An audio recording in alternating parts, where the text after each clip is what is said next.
Hello বন্ধুরা, নিয়মিত mafia hacking ও romantic গল্প শুনতে আমাদের হাসনাইন স্টোরিজ চ্যানেলটি সাবস্ক্রাইব করে পাশে থাকা বেল আইকনটি অন করে দিন।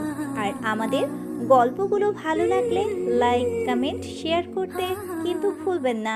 ধন্যবাদ। জীবন স্যার সাংবাদিক সম্মেলনের আয়োজন করে। দেশের বড় বড় রিপোর্টাররা এসেছে। জীবন স্যার বসে আছে, সামনে সাংবাদিকরা। প্রশ্ন করে একজন, মাননীয় প্রধানমন্ত্রী, রাহিল সাহেব যখন মারা যায় তখন আপনাকে মন্ত্রী ঘোষণা করে, কিন্তু আমরা জানতে পারি আপনার সাথে ওনার কোনো ধরনের আত্মীয়তার সম্পর্ক নেই। আর তার সবচাইতে কাছের লোক নওশেদকে উপদেষ্টা বানালেন না, আপনাকে সরাসরি বানালো। কিন্তু কেন? আপনি কি এমন করেছেন যে উনি মারা যাবার আগেই আপনার নামটা ঘোষণা করেছেন? পুলিশ কিন্তু প্রধানমন্ত্রীর খুনের রহস্য খুঁজে বের করার জন্য মাঠে নেমেছে। তাদের তথ্য মতে তাকে খুন করা হয়েছে পিস্তল দিয়ে। খুব কাছ থেকে তার মাথায় গুলি করা হয়েছে। এত কাছে থেকে কে যেতে পারে? আপনাদের মতোই মানুষেরাই। তাহলে কি বলা যায় না যে ওনার থেকে ক্ষমতা নেবার জন্যই আপনি খুনটা করিয়েছেন?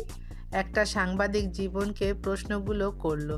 অর্ধশত ক্যামেরা জীবনের দিকে তাক করে আছে। তিনি খুবই শান্ত ভঙ্গিতে মুচকি হাসলেন। ওনার হাসি দেখে সবাই অবাক হয়।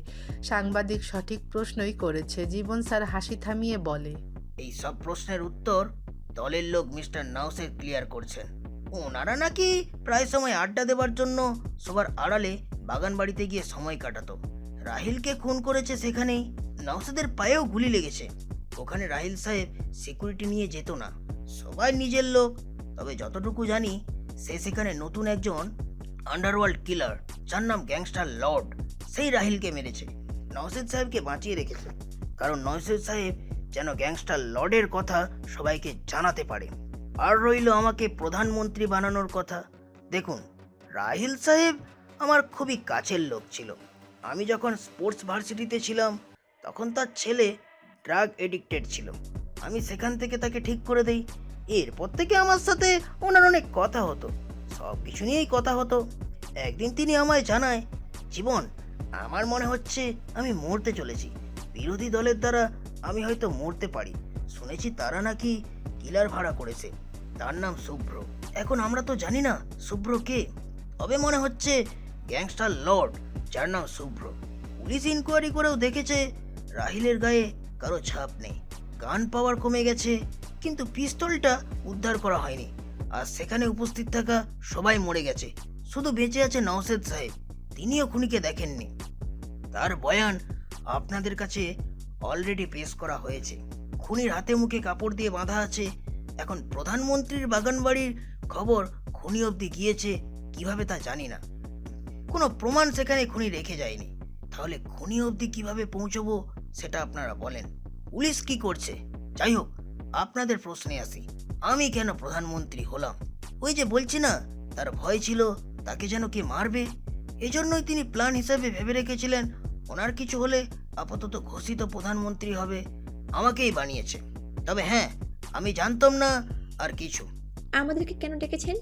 জীবন টেবিলে থাকা পানির বোতল থেকে পানি খেয়ে নিল। টিভিতে সরাসরি দেখাচ্ছে প্রধানমন্ত্রীকে। রাজ, নওশেদ আর নওশেদের লোকেরা বসে টিভি দেখছে, প্রধানমন্ত্রীর ভাষণ শুনছে। স্যার, শালা জীবন ঠান্ডা মাথায় কথা বলে সাংবাদিকদের কিভাবে চুপ করিয়ে দিল দেখেন। শালা অনেক চালাক একজন টিচার, তো কিভাবে পরিস্থিতি সামলাতে হয় বেশ ভালো করে জানে।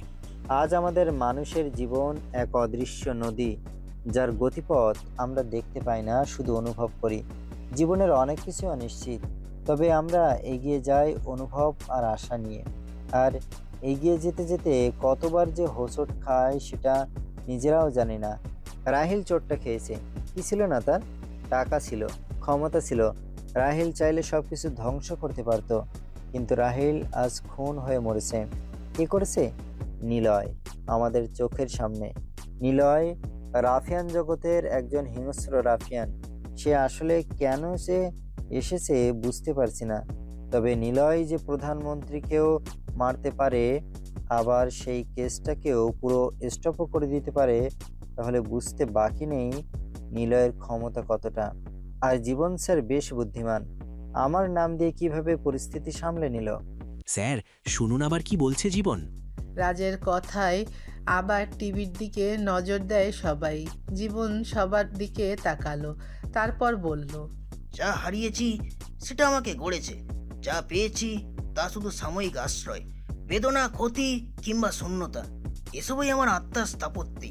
সেখান থেকে বের হতে পারার সংগ্রামে সবাই চেষ্টা করে। এখানে ডেকেছি এই হারানো গোড়ানো জীবনের বাইরে একটা জগৎ আছে আমাদের। সেই জগতে বিনোদনের নাম গেমস। আমার এক স্টুডেন্ট আছে, তাকে আমি ক্রিকেটার হিসাবে গড়ে তুলেছি। ওর নাম নিলয়। তাকে জাতীয় দলে দেখতে চাই। শেষ আমার বক্তব্য। জীবন উঠে দাঁড়ায়। সাংবাদিকরা আরও প্রশ্ন করতে চেয়েছিল, যেমন নিলয়কে। নীরব মারা যাবার পরেই নামটা ঘোষণা কেন করা হয়েছে, কিন্তু সিকিউরিটি গার্ড আর কোশ্চেন করার সুযোগ দেয়নি। টিভি দেখছে সবাই, নেহাও বাদ যায়নি। নেহা জীবন স্যারের কথা শুনল। নিলয়ের প্রতি এত ভালোবাসা তার, নিলয়কে নিয়ে ঘোষণাও করে দিল। নেহা এখন বুঝতে পারছে নিলয় কেন তার ভাইকে মেরেছে।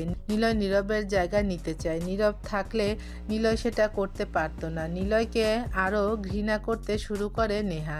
নেহার ফোন বেজে ওঠে। তাকিয়ে দেখে ফাহিম কল করেছেন।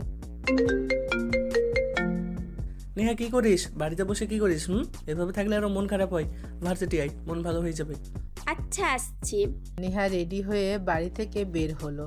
নিলয় গাড়ির উপরে শুয়ে আছে হেলান দিয়ে। অর্ক, সিয়াম আর মাসুম দাঁড়িয়ে আছে পাশে। নিলয়কে হঠাৎ অর্ক প্রশ্ন করে, ভাই, আমাদের প্ল্যান কি? নেহাকে চাই আমার। মানে নেহা তো আপনাকে ভুল বুঝছে। গ্যাংস্টার লর্ড আপনি না, এইসব কিছু করেছে গ্যাংস্টার লর্ড। আমার মনে হচ্ছে এটা খুব কাছের কেউ করেছে, বা আমরা তাকে চিনি। সে চাচ্ছে না নিলয় ভাই ভালো থাকুক। নিলয়কে মারবেও না, আবার কষ্ট রাখবে। জীবন সাহেব ভাষণে প্রমাণ করবে নীরবকে নিলয় ভাই মারিয়েছে, যাতে করে নেহা আরও ঘৃণা করে ভাইকে। কিন্তু জীবন স্যার এটা কেন করলো? মনে হচ্ছে পরিস্থিতি সামলাতে এমন করেছে। ভাই, আপনি ক্রিকেটার হয়ে যান, আপনাকে টিভিতে দেখব। নেহাকে চাই আমার। আমি চাইলে বহু আগেই হতে পারতাম আমি ক্রিকেটার। শোন, গ্যাংস্টার লর্ড আমার খুব কাছের একজন, সেটা বুঝতে পারছি। আমার সব কিছু তার নজরে থাকে। আমার উপর খুব ভালো করে স্টাডি করছে সে, কিন্তু কেন সেটাই বুঝতে পারছি না। আমার কাছে আসলে সে কি চায়? রাফিয়ান সিটির আসন, নাকি আমাকে কষ্টে রাখা? মনে হচ্ছে সে আমার কষ্ট দেখে মজা পাচ্ছে। কিন্তু প্রশ্ন হলো, আমি কি করলাম যে সে এগুলো চাচ্ছে? চিল তার পছন্দের প্রাণী। গ্যাংস্টার লর্ড আমাকে চিঠি দেয়, সবাইকেই দিয়েছে। চিঠির খামে চিলের ছবি আছে। তাকে খুঁজে পাওয়া কঠিন। সে নেহাকেও জানে ভালো করে। সেদিনও নেহাকে ইচ্ছে করেই মারেনি। কে হবে কাছের লোকেদের ভিতরে? সেটা তুইও হতে পারিস। এখানে সন্দেহের দিক থেকে কেউ বাদ যাবে না। এটা ঠিক, আমরা কি খোঁজ করব? লাভ নেই, গ্যাংস্টার লর্ড একটা পাকা খেলোয়াড়। চল ভার্সিটিতে যাব। নিলয় একটা সাধারণ ড্রেস পরে তারপর গাড়িতে উঠতে যাবে, তখন একটা বাচ্চা ভিক্ষুক নিলয়ের কাছে আসলো। নিলয় টাকা বের করে বাচ্চাটার হাতে দেয়। বাচ্চাটা টাকা নিয়ে নিলয়ের জামা টেনে ধরে। নিলয় ঘুরতেই বাচ্চাটা তার থলে থেকে একটি খাম বের করে নিলয়ের কাছে দেয়। নিলয় খামটা হাতে নিল। হলুদ খামের চিঠি। নিলয় খামের দিকে তাকিয়ে আছে। বাচ্চাটা চলে যায়। গ্যাংস্টার লর্ডের থেকে খাম এসেছে। সে কিছু ছবি আর একটা লেখা পাঠিয়েছে। সে লিখেছে, নিলয়, আমরা কেন বেঁচে থাকি? আমাদের জীবনে এত দুঃখ কেন আসে? জীবনকে বোঝাচ্ছে তাকে মেনে নেওয়ার অনেক বড় জ্ঞান, তাই না? জীবনকে আমরা বোঝার চেষ্টা করি অন্তহীন ব্যাখ্যা, যুক্তি, প্রশ্ন আর বিশ্লেষণ দিয়ে। কিন্তু জীবন তো কখনো নিজেকে বোঝাতে চায় না। সে শুধু নিজের মতো করে বইতে থাকে। তবে আটকে রাখতে চাইলে সে ফসকে যায়। ব্যাখ্যা করতে চাইলে গোলক ধাঁধায় ফেলায়। জীবন বুঝি তখনই একটু ধরা দেয় যখন আমরা তাকে বোঝার চেষ্টা না করে একটু শ্রদ্ধা করতে শিখি। তার অনিশ্চয়তার, তার বৈচিত্র্য, তার নীরবতা আর হঠাৎ হঠাৎ করে দেওয়া কষ্টগুলোকে যখন আমরা হারিয়ে ফেলি, তখনই জীবন শেখায় কিভাবে খুঁজে পেতে হয়। যখন ভেঙে পড়ি, তখনই শিখি কিভাবে দাঁড়াতে হয়। তাই জীবনকে বোঝার চেয়ে তাকে গ্রহণ করাটাই আসল জ্ঞান। কারণ জীবন কেবল একটা পথ নয়, সে এক পাঠশালা, যেখানে প্রতিটি মুহূর্তই শিক্ষক, যেমন আমি তোমার শিক্ষক। এরপর কতগুলো ছবি দেখতে পাই। নেহার কপালে পিস্তল ঠেকিয়ে দাঁড়িয়ে আছে গ্যাংস্টার লর্ড। জীবন স্যারের গাড়িতে বোমা লাগানোর পিকচার, নওশের ছেলের লাশ নিজের কাঁধে তুলছে, রাজ তার ছোট ভাইয়ের লাশের পাশে বসা, সব শেষে নিলয়ের ছবিতে ক্রস চিহ্ন দিয়ে রাখা একটি ছবি। নিলয় ছবিগুলো দেখতে থাকে, নিলয়ের লোকেরাও ছবিগুলো দেখছে। সবার দেখার পর অর্ক খামের ভিতরে ছবিগুলো ঢুকিয়ে গাড়ির ভিতরে রাখতে যাবে, এমন সময় নিলয় অর্ককে থামায়। অর্ককে বলে, ভুল হয়, ভুল থেকে শেখা হয়, কিন্তু আমাদের বেঁচে থাকাটা ধ্বংস হয় না, রূপান্তরিত হয়। একটা দুঃখ শেষ হয়, তার ছায়া থেকেই তৈরি হয় এক নতুন শান্তি।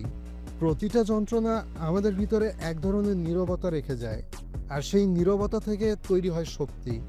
নীরব থেকেই গ্যাংস্টার লটকে খুঁজে বের করব। দেখামটা তোদেরকে একটা জিনিস দেখাচ্ছি। নিলয় খামটা হাতে নেয়, সেখানে ছবিগুলো সরিয়ে শেষ ছবিটা হাতে নেয়। তারপর ছবির ওপর থেকে একটা চুল আঙ্গুল দিয়ে ধরে সামনে আনলো। নিলয় হাসতে থাকে।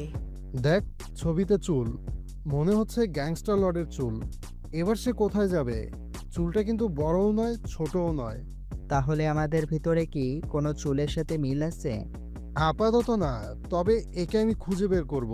সে কে? এখন চল ভার্সিটিতে। নিলয় ভার্সিটির দিকে আসে। তারপর নেহা, ফাহিম, লিমন, মুস্কাতেরা একসাথে বসে আছে। ফাহিম নেহার পাশে। হঠাৎ সেখানে একটি ছেলে আসে। ছেলেটার গায়ে তেমন একটা দামি পোশাক নেই। ছেলেটা দূরে বসে ক্রিকেটের ব্যাট পাশে রেখে কাঁদছে। ফাহিম নেহাদেরকে ডেকে ছেলেটাকে দেখালো। এমন সময় নিলয় ভার্সিটিতে প্রবেশ করে। নিলয়কে দেখতে থাকে নেহারা। নিলয়ের হাতে ক্যাকটাস ফুলের তোড়া। সে খুঁজতে খুঁজতে নেহাদের কাছে আসে। নেহার দিকে ফুলের তোড়া বাড়িয়ে দিয়ে নিলয় বলে, চল এখন ভার্সিটিতে। প্রিয়তমা, তোমার চোখের দীপ্তিতে আমি বারবার হারিয়ে যাই। তুমি যেন কোন দূর আকাশের তারা, যার আলো বারবার আমার নিঃসঙ্গ হৃদয়ে নেমে আসে। তোমার কণ্ঠস্বর যেন বসন্তের কোকিল, আমার প্রতিটা দিনকে করে তোলে কবিতাময়। আমি জানি না ভালোবাসা কিভাবে জন্মায়, কিন্তু তোমাকে দেখার পর থেকে প্রতিটি অনুভূতি, প্রতিটি শ্বাস যেন তোমাকেই খোঁজে। আমার মন তোমার নামে কবিতা লেখে, তোমার স্মৃতিতে গাঁথে গানের সুর। তোমাকে ভালোবাসি এই কথাটি শুধু একটা বাক্য নয়, এটি আমার জীবনের এক চিরন্তর সুর, যা প্রতিনিয়ত বাজে আমার হৃদয় বিনায়। তুমি কি সেই সুরে সুর মিলাবে? এভাবে প্রপোজ করাতে ভার্সিটির সবাই হাঁ করে তাকিয়ে থাকে নিলয়দের দিকে। কিন্তু নেহা ফুলগুলো হাতে নিয়ে উঠে দাঁড়ায়। বাকিরাও উঠে দাঁড়ায়। নেহার ওড়না ফাহিমের পায়ের নিচে আটকায়। তারপর ফুলগুলো জোরে মাটিতে ছুঁড়ে মারে নেহা। এরপর নিলয়ের দিকে চিৎকার করে বলতে থাকে নেহা, তোর এসব ফালতু কথা শোনার সময় আমার নেই। আমি তোকে ভালোবাসি না। আমার সামনে থেকে তুই চলে যা। কেন আসিস বারবার? তোর ভালোবাসা তোর পকেটে রাখ। কুকুর তুই। ওহ, কুকুরই তো হবি, যে খাবারের গন্ধ পেলে ছুটে চলে আসে। আমার সাথে তোর এত কিসের কথা ভাই? তোকে না বলেছি আমার তোকে একটুও সহ্য হয় না? কেমন পুরুষ, হ্যাঁ? আমাকে দেখেই কাছে আসা লাগে। তোকে কিসের ভালোবাসি রে? 2 দিন ভার্সিটিতে আসলি, আমি একটু পাত্তা দিলাম, আর তাতেই তোর এত কিছু হয়ে গেল। আসলে ছেলে মানুষ একটু বেশি ছ্যাঁচড়া হয়ে থাকে। তোমার সাথে সময় নষ্ট করাটা আমার জীবনের সবচেয়ে বড় ভুল ছিল। তোমার মতো মানুষই মানুষকে ভালোবাসার বিশ্বাস হারাতে বাধ্য করে। তোমার মতো অযোগ্য মানুষকে ভালোবেসে আমি জীবনটা নষ্ট করেছি। তুমি কোনো দিনও কারোর যোগ্য ছিলে না, না আমার না কারোর। তোমার এখন আমার প্রতি যে ভালোবাসা তা শুধু কল্পনার ওপর দাঁড়িয়ে, বাস্তবতায় তুমি শূন্য। তোমার সঙ্গে থাকাটাই ছিল আমার সবচেয়ে বড় ভুল। তুমি ছাড়া আমি আরও ভালো থাকতে পারি, প্রমাণও করে দেখাবো। তুমি শুধু দুঃখ আর হতাশা ছাড়া কিছুই দিতে পারো না। তুমি তো ভালোবাসার মানেই বোঝো না, শুধু নিজের স্বার্থ বোঝো, স্বার্থ। তোমার মতো মানুষকে বিশ্বাস করাই যে ছিল আমার বোকামি। চলে যাও সামনে থেকে, চলে যাও। নিলয় মাথা নিচু করে চুপচাপ নেহার কথাগুলো শুনেছে। সে ঠিক কি বলবে বুঝতে পারছে না। ভার্সিটির প্রায় সব স্টুডেন্ট এখানে দাঁড়িয়ে নেহার আর নিলয়ের কাণ্ডগুলো দেখছে। নেহা ওর বন্ধুদের সাথে নিয়ে নিলয়ের সামনে থেকে চলে যায়। নিলয় সিঁড়িতে বসলো। ভার্সিটিতে নিলয়ের লোকদের প্রবেশ করতে নিলয় নিজেই নিষেধ করেছে। তাই নিলয়ের পাশে এখন কেউ নেই। আস্তে আস্তে সব স্টুডেন্টরা নিলয়ের সামনে থেকে চলে যায়। নিলয় মাথা নিচু করে অপমানগুলো হজম করতে শুরু করেছে। বেশ কিছু সময় পর কেউ একজন নিলয়ের পাশে এসে বসলো। নিলয় তাকিয়ে দেখে ওর থেকেও কম দামের পোশাক পরে হাতে একটা ব্যাগ নিয়ে নিলয়ের পাশে বসেছে। ছেলেটার মন খারাপ। নিলয় প্রশ্ন করলো, তোমারও কি আমার মতো কষ্টের কারণ মেয়ে মানুষ নাকি? মেয়ে মানুষ কাউকে বোঝে না ভাই। দেশের বাইরে গিয়ে একটা পুরুষ শখানিতলা বিল্ডিংয়ে কাজ করে টাকা পাঠায় বউয়ের কাছে। ছেলেটার জীবন তখন থাকে বাজির উপর। বাঁচলে সে টাকা পাবে, মরলে তার লাশটাও খুঁজে পাওয়া যাবে না। অথচ সেই টাকা দিয়ে মেয়েরা শপিংয়ে যায় আর বাজেট হিসাবে লাখখানির কথা বলে। এটা অতি কষ্টের। তা তোমার কি হয়েছে? নিলয়ের দিকে ছেলেটা তাকায়, মুচকি হাসলো। তারপর ছেলেটা নিলয়ের দিকে তাকিয়ে মুচকি হাসলো। নিলয় ওর হাসির কারণ বুঝতে পারে না। ছেলেটা ওর নাম বলে। জারিফ ওর নাম। জারিফ হাসি দিয়ে বলে, আমি ভালো ক্রিকেট খেলি, কিন্তু ক্রিকেটের ময়দানে এত সিন্ডিকেট আমাকে দলে ডাক দিয়ে বের করে দেয়। টাকা চায় তারা। আমার কাছে তো অত টাকা নেই। শুনেছি এখানে জীবন স্যারের সুপারিশে অনেকে দলে চান্স পেয়েছে, তাই জীবন স্যারের কাছে এসেছিলাম। এখানে এসে জীবন স্যারকে খুঁজে পাইনি। তিনি এখন প্রধানমন্ত্রী। তাকে পাওয়া সহজ নয়। এজন্য অনেকক্ষণ ধরে বসে কাঁদছিলাম। ও আচ্ছা, এই ব্যাপার। চলো দেখি তুমি কেমন ক্রিকেট খেলো। কোনটা ভালো পারো, বোলিং না ব্যাটিং? দুটোই পারি। আচ্ছা, প্র্যাকটিস মাঠে চলো। নিলয় ছেলেটার হাত থেকে ব্যাটটা নেয়। এরপর নিলয় লিমনকে দিয়ে বল আনালো। লিমনকে কিপারে পাঠায়। ছেলেটার হাতে বল দিয়ে বলে, যাও বল করো। ঠিক আছে। ছেলেটা বল নিয়ে সোজা হেঁটে যায়। নিলয় ব্যাট হাতে দাঁড়িয়েছে। জারিফ দৌড়ে বল করে। প্রথমেই বুক সোজা একটা বাউন্সার মারে। নিলয় অবাক হয়ে তাকালো বলের দিকে। বলের গতি বেশ ছিল। জারিফ আবার বল দেয়। নিলয়ের পা সোজা ইয়র্কার মারে। নিলয় সেটা ডিফেন্স করে। জারিফের বলগুলো জাস্ট ওয়াও। নিলয়কে 3 নাম্বার বল করে গুড লাইনের বল। নিলয় সেটাও ডিফেন্স করে। চমৎকার বল, আরো 3টা বল করো। ঠিক আছে। নিলয়কে বল করে জারিফ। 4 নাম্বারটা আউটসুইং করে বের হয়ে যায়। পরেরটা ইনসুইং করায়। নিলয় ডিফেন্স করে। লাস্ট বল সেটাও বাউন্সার দেয়। নিলয় বলে, বেশ ভালো করেছো। প্রথম ওভার বুঝে নিলাম। এবার তোমার প্রতি 3 বলে 2টা বাউন্ডারি মারতে পারবো। জারিফ এসে বলে, আমি বুঝতে পেরেছি পারবে, কারণ তোমার নজর ছিল আমার হাতের দিকে।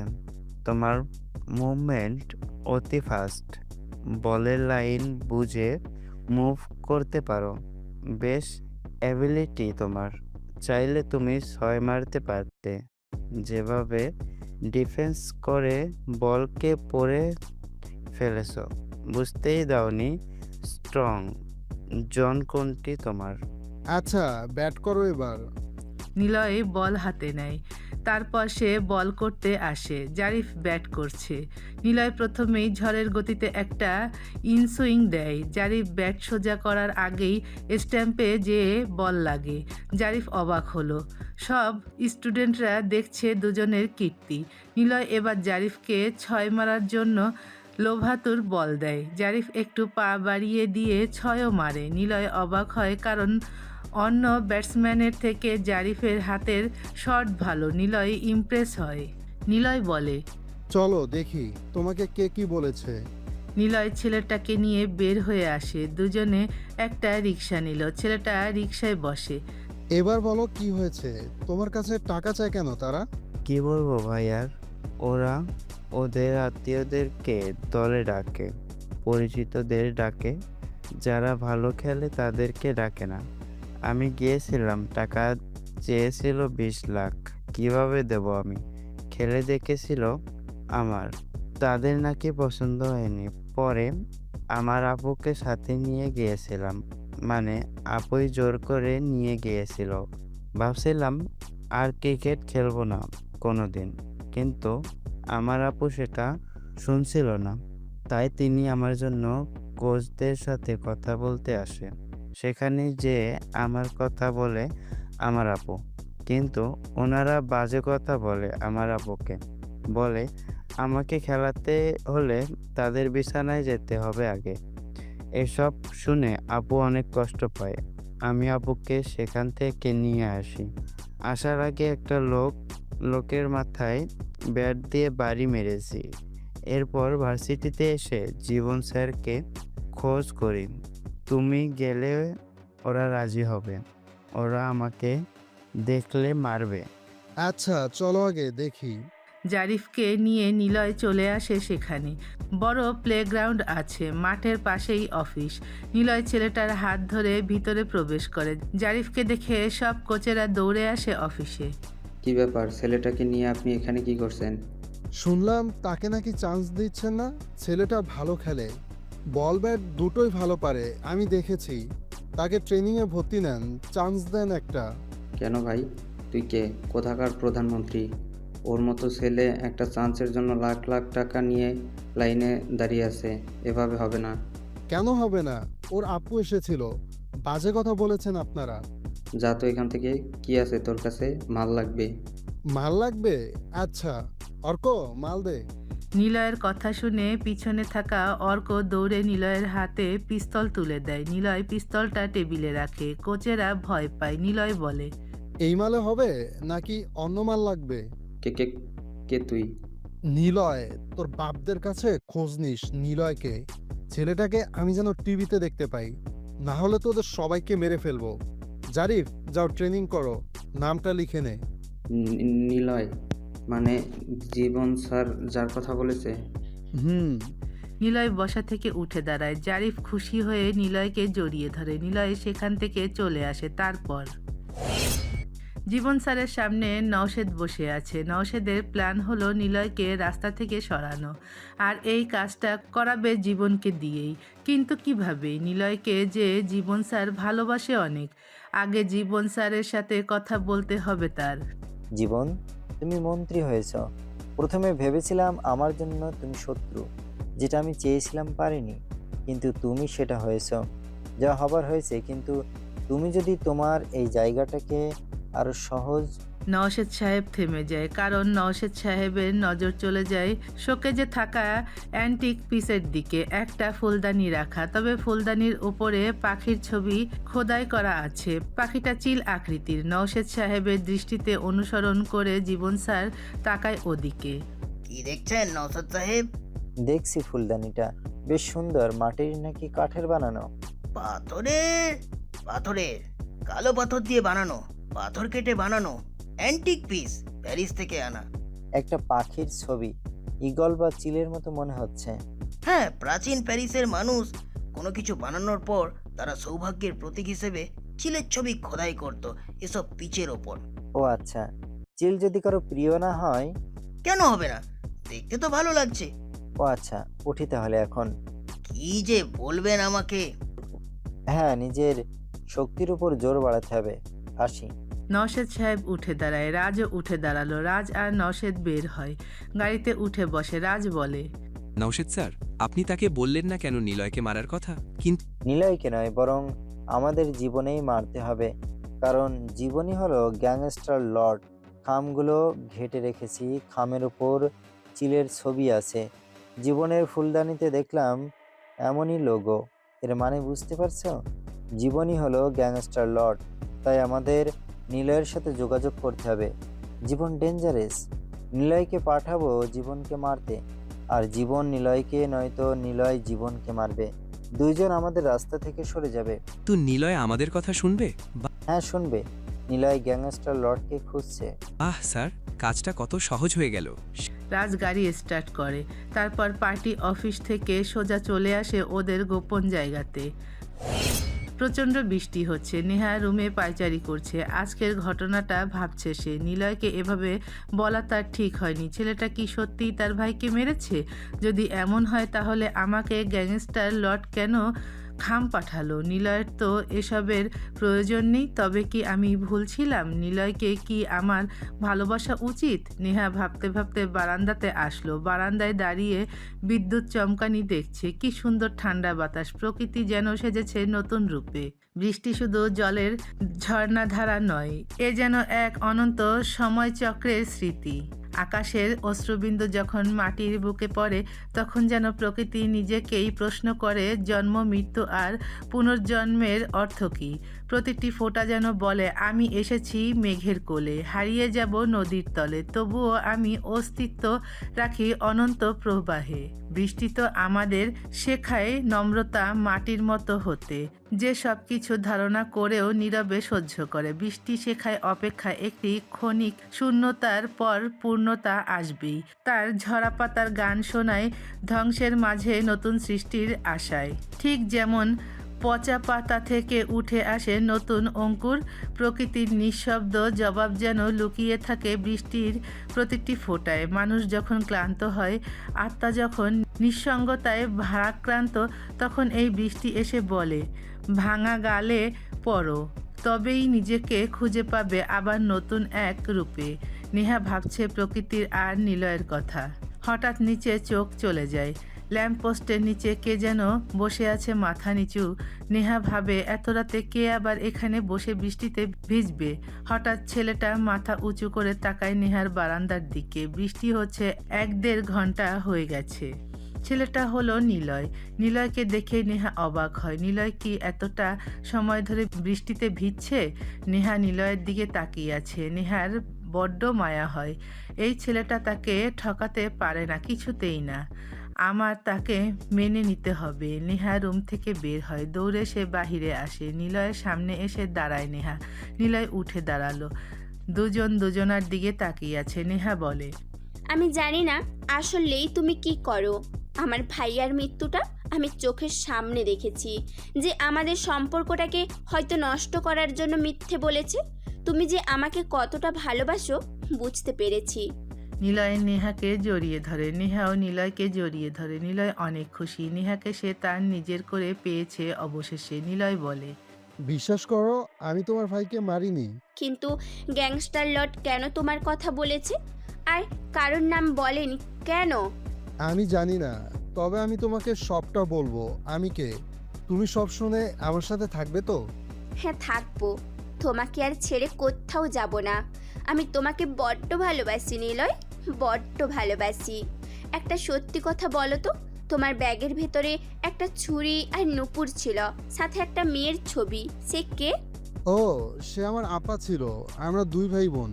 তোমার আপু কোথায় এখন? সে মরে গেছে। সে সুইসাইড করেছে। কি? কিন্তু কেন? তোমাকে সবটা বলবো, তবে এখন নয়। আমার যে কিছু কাজ বাকি আছে, সেসব শেষ করে তোমাকে সব জানাবো। কি কাজ? একজনকে খুঁজে বেড়াচ্ছি, যে আমার বাবাকে খুন করেছে। তাকে পেলেই আমার কাজ শেষ হবে। তোমার বাবা খুন হয়েছিল? হ্যাঁ, সখীপুর গ্রামে আমার বাবা থাকতো। আমাদের বাড়ি সেখানেই। কি বলো? আমার বাবাও তো সেখানেই থাকতো। হ্যাঁ, আমি জানি। আমার বাবা খুন হয়েছে 10 বছর আগে। আমার বাবাকে বিষ খাইয়ে মেরে অ্যাক্সিডেন্ট বলে চালিয়ে দেয়। কিন্তু আমি জানি না সে কে। শুধু আমার কাছে খুনির একটা ঘড়ি আছে। ঘড়িটা আমাকে পুলিশ দেয়। ঘড়িটার মালিককে খুঁজছি আমি। ঘড়ির পিছনে একটা চিলের ছবি আছে। আমি জানি না সে কে। তাকে পেলেই আমি তোমাকে সব জানাবো। কি কি বলো? এত কিছু হয়েছে তোমাদের সাথে? আমি কিছুই জানি না। তোমার বাবা আমার বাবাকে সব সম্পত্তি লিখে দিয়েছিল না কি? সেসব নিয়ে আমার কোনো চিন্তা নেই। আমার শুধু ওই লোকটাকে চাই। খুঁজে পাবে, চিন্তা করো না, আমি তোমার সাথে আছি। নেহাকে আবার জড়িয়ে ধরে নিলয়। দুজনে একে অপরকে অনেক ভালোবাসে। দুজন হাঁটতে থাকে। বৃষ্টিতে ভিজে আইসক্রিম খাবে এখন ওরা দুজন। 3 দিন পর নিলয় আর নেহা জীবন স্যারের অফিসে গিয়েছে। জীবন স্যার বসে আছে সোফাতে। নিলয় গিয়ে সামনে বসলো। নিলয়ের মন খারাপ, কারণ এই দিনে ওর বাবা মারা গিয়েছিল। সে গ্রামে গিয়ে জানতে পারে নিলয় আর নেহা বসলো। আরে তোমরা দুজন একসাথে? কি ব্যাপার, তোমাদের ঝামেলা ঠিক হয়ে গেছে? হ্যাঁ স্যার, ঠিক হয়ে গেছে। আজকের দিনে নিলয়ের বাবা মারা গিয়েছিল। জানো তো নেহা, হ্যাঁ স্যার, নিলয় বলেছে আমাকে। রোড অ্যাক্সিডেন্ট করেছিল সে। নিলয় চারপাশ তাকাচ্ছে। নেহা আর জীবন স্যার কথা বলছে। হঠাৎ চোখ চলে যায় নিলয়ের সেই ফুলদানিটার দিকে। ফুলদানির উপরে একটি চিলের ছবি খোদাই করা। নিলয় সেদিকে তাকিয়ে থাকে। নিলয় বলে, জীবন স্যার, মনে পড়ে ফুলদানির কথা? হ্যাঁ পড়ে, তোমার আপা আমাকে গিফট করছিল। নীলির দেওয়া সব কিছু আমার কাছে এখনো আছে। ফুলদানিটার জন্য আপু 2 দিন না খেয়েছিল। বাবার সাথে ঝামেলা করে ফুলদানিটা কিনে আনে। হ্যাঁ, সেটা আজও আমার কাছে আছে। তোমার আপুর দেওয়া একটা জিনিস পাচ্ছি না, সেটা তোমাকে বলা যাবে না। এই তোমরা আগে থেকেই তাহলে চেনো ভালোভাবে? আমাকে তাহলে তুমি মিথ্যে বলেছিলে নিলয়? হ্যাঁ মানে না, আসলে আমি বলছি, নিলয়ের বোন নীলের সাথে আমার বিয়ে হবার কথা ছিল। আমি আংটি পরিয়ে রেখেছিলাম, কিন্তু হঠাৎ করে নীলি সুইসাইড করে। আমি কষ্টে আর গ্রামে থাকি না, সোজা চলে আসি শহরে। যেখানে নীলি নেই সেখানে কষ্টে কিভাবে থাকবো। তবে আমি কিন্তু এখনো বিয়ে করিনি। নীলির জন্য এখনো মন কাঁদে আমার। ওহ, এই জন্যই বলি ভার্সিটিতে কেন নিলয় আপনার সাথে কথা বলার সুযোগ পেয়েছে। আমি কি না কি ভাবতাম। তোমরা বসো, আমি একটু ওয়াশরুমে যাব। জীবন স্যার উঠে দাঁড়ায়। হাত থেকে ঘড়ি আংটি খুলে টেবিলে রেখে চলে যায় সে। নিলয় উঠে দাঁড়ালো, ফুলদানিটা পারলো, হাতে নিয়ে সে টেবিলের কাছে আসে। নীলির মুখটা চোখের সামনে ভাসতে থাকে। নেহা আসে নিলয়ের কাছে। কত সুন্দর ফুলদানিটা, তাই না? দূর থেকে দেখলে কাঁচের মতো মনে হয়। দাও তো আমার হাতে। সাবধানে নিও। নেহা নিতে গিয়েই হাত ফসকে কাচের টেবিলের ওপর পড়ে ফুলদানিটা। সাথে সাথেই কাচের টেবিলটা ভেঙে যায়। নেহা দ্রুত ফুলদানিটা তুলল। নিলয়, আমি ভেবেছিলাম ফুলদানি ভাঙবে, কিন্তু এটা তো পাথরে। স্যারের কালো গ্লাসের টেবিল ভেঙে গেছে। ধরো তো, টেবিলে থাকা জিনিসগুলো তুলে দেই। আচ্ছা, আমিও হেল্প করি। কে বলে। নিলয় ফুলদানি রাখতে চলে যায়। নেহা বসে জিনিসগুলো তুলতে থাকে। হঠাৎ জীবন স্যারের ঘড়িটা হাতে নেয় নেহা। ঘড়িটা যখন রাখতে যাবে তখনই নজর চলে যায় ঘড়ির পিছনের দিকে। সেখানে একটি ঈগলের ছবি আছে। নেহা তাড়াতাড়ি ঘড়িটা সোজা করে রাখে। নিলয় সেটা দেখতে পায়। তারপর নেহা জীবন স্যারের ঘড়ির দিকে তাকায়। ঘড়ির পিছনে একটি চিলের ছবি খোদাই করা। নেহা সেটা দেখতে থাকে। নিলয় ফুলদানি শোকেজে রেখে যখন ঘোরে তখন দেখতে পায় নেহা ঘড়িটা দেখছে। নিলয় বলে, কি দেখো নেহা? তাড়াতাড়ি ঘড়িটা সরিয়ে ফেলতে চায়, কিন্তু নিলয় এসে বলে, স্যারের ঘড়িতে কি আছে? ওভাবে দেখছো কেন? নেহা তাড়াতাড়ি উত্তর দেয়। নিলয় না, কিচ্ছু না, এমনি। নেহার আরো কাছে আসলো, হাত বাড়িয়ে বলে, কই দেখি ঘড়িটা। নেহা প্রথমে দিতে চায় না, কিন্তু নিলয় জোর করাতে ঘড়িটা দিতে বাধ্য হয়। নিলয় ঘড়ি হাতে নিয়ে দেখতে পায় ঘড়ির পিছনের দিকে চিলের ছবি আঁকানো। নিলয় অবাক হয়।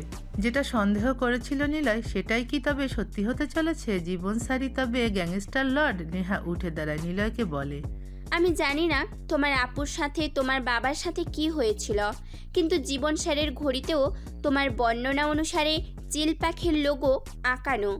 ওনার চিল পছন্দ। তোমার বাবার মৃত্যুর পর তুমি একটা ঘড়ি পেয়েছিলে। তোমার কি মনে হচ্ছে এখন? আমি সব বুঝে গেছি। আমার বোনকে জীবন স্যার প্রথমে বিয়ে করতে চেয়েছিল। হঠাৎ করে তিনি আবার সময় চান। এই সময়ের ভিতরে আমার বোন সুইসাইড করে। তবে তার পিছনে কারণ একটা আছে। কিন্তু আমার বাবাকে জীবন স্যার কেন মারলো? আমি কিছু জানি না। কি ব্যাপার, তোমরা দুজন ওভাবে দাঁড়িয়ে আছো কেন? আরে কি, আমার টেবিলের এই অবস্থা কেন? স্যার, ফুলদানি পড়ে ভেঙে গেছে টেবিলটা। ফুলদানি ঠিকঠাকই আছে। আমরা দুজন সবকিছু গুছিয়ে দিচ্ছিলাম। আরে রাখো তো, এসব কাজের লোক কি করে করবে। চলো, আমরা এখনই বের হব। আমি যাব না স্যার, আমার কাজ আছে। নেহা, তুমি কি যাবে আমার সাথে? হ্যাঁ যাব, চলো। স্যার, আমরা তাহলে গেলাম। জীবন স্যার ওয়াশরুম থেকে বের হয়। বাহিরে এসে দেখে ওর টেবিল ভেঙে গেছে। নেহা তাড়াতাড়ি উত্তর দেয়। নিলয় ঘড়িটা স্যারের হাতে দিয়ে চলে যায় সেখান থেকে। নিলয় নেহাকে তার বাড়িতে রেখে আসে। তারপর সে নিজের বাড়িতে আসলো। অর্করা আছে সেখানে। নিলয় এসে সোজা চেয়ারে বসলো। সিলিংয়ের দিকে তাকিয়ে থাকে নিলয়। অর্ক বলে, কি হয়েছে? সব কিছু ঠিকঠাক আছে তো? না, কিছু ঠিক নেই। আমার বাবাকে যে মেরেছে আমি তাকে খুঁজে পেয়েছি। সে কে? তুমি তো এটার জন্য এখানে এসেছিলে। নাম কি তার? এখনই বলো, তাকে তুলে আনবো আমরা। সে হলো। এমন সময় নিলয়ের ফোন বেজে ওঠে। স্ক্রিনে তাকিয়ে দেখে আননোন নাম্বার। নিলয় রিসিভ করে। ওপাশ থেকে নওশেদ সাহেব কল করেছে। নিলয় রিসিভ করতেই নওশেদ সাহেব বলে, হ্যালো নিলয়, নওশেদ বলছি। আপনি? তোমাকে একটা কথা বলতে ফোন করেছি। দেখো, তুমি আমাকে খারাপ ভাবতে পারো, শত্রুও ভাবতে পারো, কিন্তু তোমাকে যে কথাটা জানাতে চলেছি সেটা তুমি নিজেই খোঁজ করলে পেয়ে যাবে। কি কথা? আরে এত উতলা কেন হচ্ছ? শোনো, সময় কাউকে ফেলে যায় না, মানুষই সময়ের হাত ছেড়ে দেয়। প্রতিটা হারিয়ে যাওয়া মুহূর্ত আসলে আমাদের ইচ্ছাই নয়, আমাদের উদাসীনতায় হারায়। আপনি কাজের কথা বলবেন? ইস, রাফিয়ান জগতের রাজা দাবি করা ছেলেটা আজ এত উত্তেজিত কেন? মনে রেখে, রাফিয়ান জগতের একটাই খেলা, সেটা হলো মাইন্ড গেম। তুমি বড্ড বোকা নিলয়, বড্ড বোকা। রেগে যাবে নাকি? শুনেছি তুমি সহজে রাগো না, আর রাগলে তুমি নিজের মধ্যে থাকো না। কেন ফোন করেছেন? বারে, আমার মেয়ের ভালোবাসার মানুষ, ফোন করাটা কি বারণ আছে? বুঝেছি, আপনি একটা স্বার্থপর মানুষ। শোনো নিলয়, মানুষের জীবন আসলে একটা গল্প, যার ক্লাইম্যাক্স আমরা বুঝতেই পারি না। আমরা শুধু চরিত্র হয়েই কাটিয়ে দিই পুরোটা। জীবনের গল্পে আমরা লেখক নই, শুধু এক একটা চরিত্র নিয়তির কলমে আঁকা। তবে তোমার জীবন স্যার তো উল্টো পথে হেঁটেছে। তার অফিসে যাও, দেখবে শোকেজে একটি পাথরের ফুলদানি আছে। সেটা দেখলেই টের পাবে ওখানে একটা চিলে পাখির ট্যাটু আঁকানো। ও, তোমাকে বলতে ভুলে গেছি, আমরা যে গ্যাংস্টার লট থেকে ছবি ও চিঠির খাম পাই, সেখানে চিলে পাখির ছবি আঁকানো আছে। তুমি চেক করলে এই দুয়ে দিয়ে 4 মিলাতে পারবে। শত্রু তোমার বাহিরের কেউ নয়, শত্রু তোমার নিজের লোক। যে শত্রুকে নিয়ে আমরা সহজে সন্দেহ করি না, বেশিরভাগ সময় তারাই সবার থেকে বিপজ্জনক হয়ে থাকে। আশা করি তোমাকে কিছু আর বলা লাগবে না। নওশেদ সাহেব ফোন কেটে দিয়েছে। নিলয় বসা থেকে উঠে দাঁড়ায়। একটা সিগারেট জ্বালিয়ে পায়চারি করছে সে। মাথা কাজ করছে না নিলয়ের। এতদিনে সবকিছু নিলয়ের চোখে কেন পড়েনি? নিলয় বুঝেছিল প্রথমে কয়েকটা খাম পাঠানোর পর যে আসল গ্যাংস্টার কে, কিন্তু এত জলদি সামনে আসবে নিলয় তা ভাবেনি। কেন জীবন স্যার এমনটা করলো? নিলয়ের বাবাকে কেন মারলো? জীবন স্যার এমনটা তো না করলেও পারত। নিলয় খামগুলো আবার চেক করে। চিলে পাখির ছবি আঁকানো খামের ওপর। নিলয় চিঠিগুলো ছুঁড়ে মারে ফ্লোরের ওপর, তারপর চেয়ারে একটা লাথি দেয়। অর্ক বলে, কি হয়েছে? এভাবে রিয়্যাক্ট কেন করছো? যাকে আমি সম্মান করতাম, ভালোবাসতাম, যার জন্য এখানে এলাম, কিন্তু সে আমাকে এত বড় ধোঁকা দিল। আমার যে পাশে থাকার মতো আর কেউ নেই। যাকে আমি নিজের ঘরের মানুষ বানাতে চেয়েছিলাম, সেই লোকটাই আমার বাবাকে মেরে ফেলেছে। কিন্তু কেন এমন করলো? আমার কি দোষ ছিল? আমি একটা সুন্দর জীবন কাটাতে পারতাম। আমি কেন আজ রাফিয়ান জগতের কিলার হয়েছি? আমার কি সুন্দরভাবে বাঁচার অধিকার ছিল না? আমার বোন মরলো, আমার বাবাও মরে গেল। হয়তো আমি সেখানে থাকলে আমিও মরতাম। অবশ্য সেটাই ভালো হতো, কারণ এত কষ্ট নিয়ে অন্তত বেঁচে থাকতে হতো না। কে মেরেছে কিছু জানতে পেরেছো? হ্যাঁ, সে হলো জীবন স্যার, যাকে আমি মন্ত্রী বানালাম। শালা আমার কাছে এসে বলল আমি প্রধানমন্ত্রী হতে চাই। আমি না করিনি, বললাম হয়ে যাবেন, বানিয়েও ফেলেছি। রাহিলের সাথে আমার শত্রুতা তো ছিল না, জীবন স্যারের জন্য তাকে মেরে ফেললাম। জীবন স্যারকে বসালাম মন্ত্রীর চেয়ারে, আর শালা আমার সাথে এত বড় বেইমানি করলো। ওকে আমি মেরে ফেলবো। তার মানে গ্যাংস্টার লর্ড জীবন স্যার নিজেই? নিলয় ভাই, এটা কিভাবে সম্ভব? আমরা তো কখনোই ভাবিনি নওশেদ সাহেব জানিয়েছে এসব। আমি নিজে দেখেছি সব। আমার ব্যাগে ঘড়ি আছে, নিয়ে আয় তো। অর্ক নিলয়ের ব্যাগ থেকে ঘড়িটা এনে দেয়। একই রকম ঘড়ি, কালো রঙের ঘড়ির পিছনে একটি চিলে পাখির চিহ্ন আঁকা। নিলয়ের সারা গা কাঁপছে। নিলয় যেন নিজেকে সামলাতে পারছে না। নিলয় চুপচাপ ঘড়িটার দিকে তাকিয়ে আছে। জীবন স্যারের জন্য মূলত এখানে আসা নিলয়ের। জীবন স্যারকে মেরে সে এখান থেকে একেবারে চলে যাবে নেহাকে নিয়ে। নেহাকে কল দেয় নিলয়। হ্যালো নেহা, আমি তোমাকে আমার সব কিছু জানাবো। তুমি কি সব জেনে যাবে আমার সাথে এই শহর ছেড়ে? হঠাৎ কি হলো তোমার? এমন করে কথা বলছো যে? যাবে কি না? হ্যাঁ, অবশ্যই যাব। কেন যাব না? বলো, কবে নিয়ে যাবে? আগামীকালকে। আজ রাতে আমার অনেক বড় কাজ আছে, সেটা শেষ করেই আমি তোমাকে নিতে আসবো। আচ্ছা, তাহলে ভার্সিটিতে আসো, আমি ওখানেই থাকবো, বন্ধুদের সাথে দেখা করব। আচ্ছা। নিলয় ফোন কেটে দেয়। তারপর নওশেদ সাহেব জীবন স্যারকে ডেকেছে তার বাগান বাড়িতে। তিনজন বসে আছে একটি ঘরে। রাহিলকে এভাবে ডেকেই মারা হয়েছিল, তাই জীবন স্যার কোনো ভুল করেনি। সিকিউরিটি সহ এসেছে, তিনজন বসে চা খাচ্ছে। হঠাৎ আমাকে ডাকলেন যে নওশেদ সাহেব? কি এমন কথা যেটা আমাকে ফোনে বলা যাবে না? জীবন, তুমি আমার থেকে ছোট। মাইন্ড গেমের শহরটা কিন্তু বড্ড ভয়ঙ্কর। এই শহরটা রাফিয়ানের জগতের অংশ। এখানে সবাই সবার শত্রু, তবে সবচাইতে বড় শত্রু হলো নিজেই। আপনি আজকাল বেশ ঘুরিয়ে পেঁচিয়ে কথা বলেন, নিজেকে বুদ্ধিমান দাবি করেন। শোনো, নিঃসঙ্গতা মানুষকে খায় না, সে শুধু আয়নার মতো সত্য দেখিয়ে দেয় তুমি আসলে কে। শব্দের ভিড়েই মানুষ হারায়, কিন্তু নীরবতায় তাকে খুঁজে পায়। নিজেকে খুঁজে পাওয়া মানেই পুরো পৃথিবীর নতুন করে বোঝা যায় জীবন। জগতের মানে কখনো বাইরে থাকে না, সবাই থাকে তোমার ভিতরে। আমরা যারা চুপ থাকি, চুপ থাকা মানে সবসময় কিছু না বলা নয়। কখনো কখনো চুপ থাকা মানে পৃথিবীর শব্দ থেকে নিজেকে বাঁচানো। দারুণ কথা বললেন আপনি। এখানে কেন ডেকেছেন? দেখো, তুমি আমাকে শত্রু মনে করতে পারো, কিন্তু আমি প্রকৃতপক্ষে শত্রু নই। কি বোঝাতে চাচ্ছেন? আমি জানি তুমি নীলিকে বিয়ে করতে চেয়েছিলে। এর প্রথম কারণ তুমি নীলিকে পড়াতে আসতে, নীলির সাথে থাকতে সব সময়, হয়তো দুজন দুজনকে ভালোবাসতে। কিন্তু আমি যেটা জানি তুমি সেটা জানো না। কি জানেন আপনি? তুমি সব সময় নিলয়কে ব্যবহার করেছো। নীলিকে একমাত্র পাবার ইচ্ছেটা ছিল কেবল শুধুমাত্র নীলির বাবা আদনান সাহেবের সম্পত্তির জন্য, তাই না জীবন? নওশেদের কথা শুনে জীবন অবাক হয়। চায়ের কাপটা টেবিলে রেখে মাথা নিচু করে থাকে। রাজ মনে মনে বলে, শালা নৌশেদ তো দেখি আসল খেলোয়াড়। এই শালা সবাইকে নিয়ে কি সুন্দর গেমস খেলছে। কি মন্ত্রী সাহেব, নিজেকে অনেক বড় মাইন্ড গেমার মনে করেন, তাই না? আমি কিভাবে জানলাম জিজ্ঞাসা করবে না? তাহলে শোনো, নীলির সাথে তোমার প্রেমের চক্কর ছিল। তোমরা যে পড়াশোনার নাম করে দুজন রোমান্স করতে গিয়ে ভেতরে, সেটাও আমি জানি। তোমার কাছে নীলির সাথে অন্তরঙ্গের অনেক ভিডিও পিকচার ছিল, হয়তো এখনো আছে। তুমি যে ফোনে কথা বলতে কারোর সাথে, ওটা কারোর সাথে হবে না, রাহিলের সাথে হবে। তাই না? রাহিল ছিল তোমার ছোট চাচা, যাকে তুমি নিলয়কে দিয়ে মারিয়েছো, তাই না জীবন?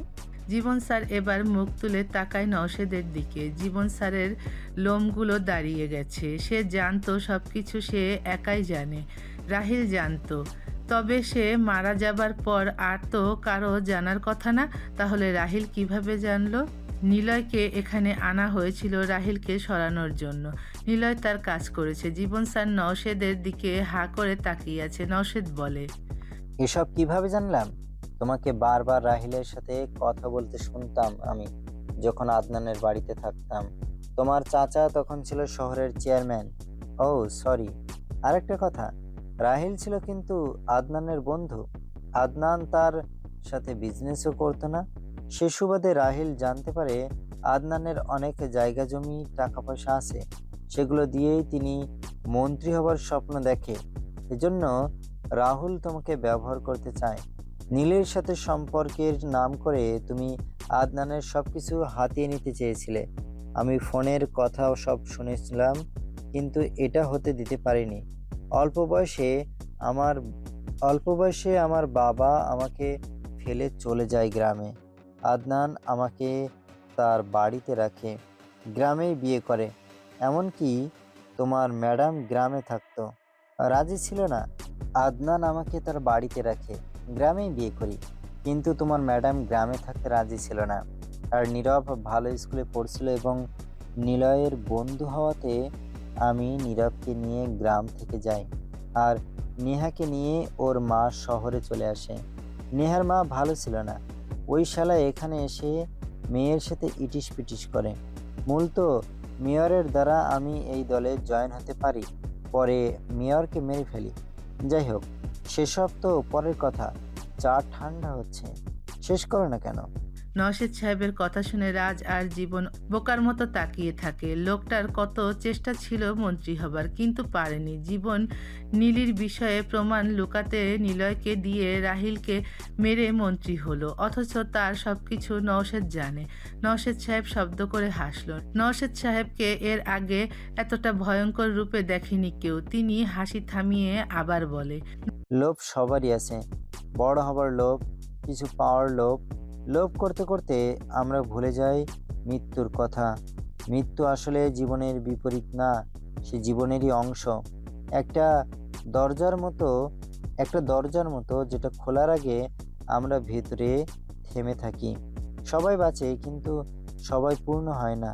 মৃত্যু আসলে প্রশ্ন না, বরং জীবনের মনে ঠিকঠাক বোঝার একটা শেষ সময়সীমা।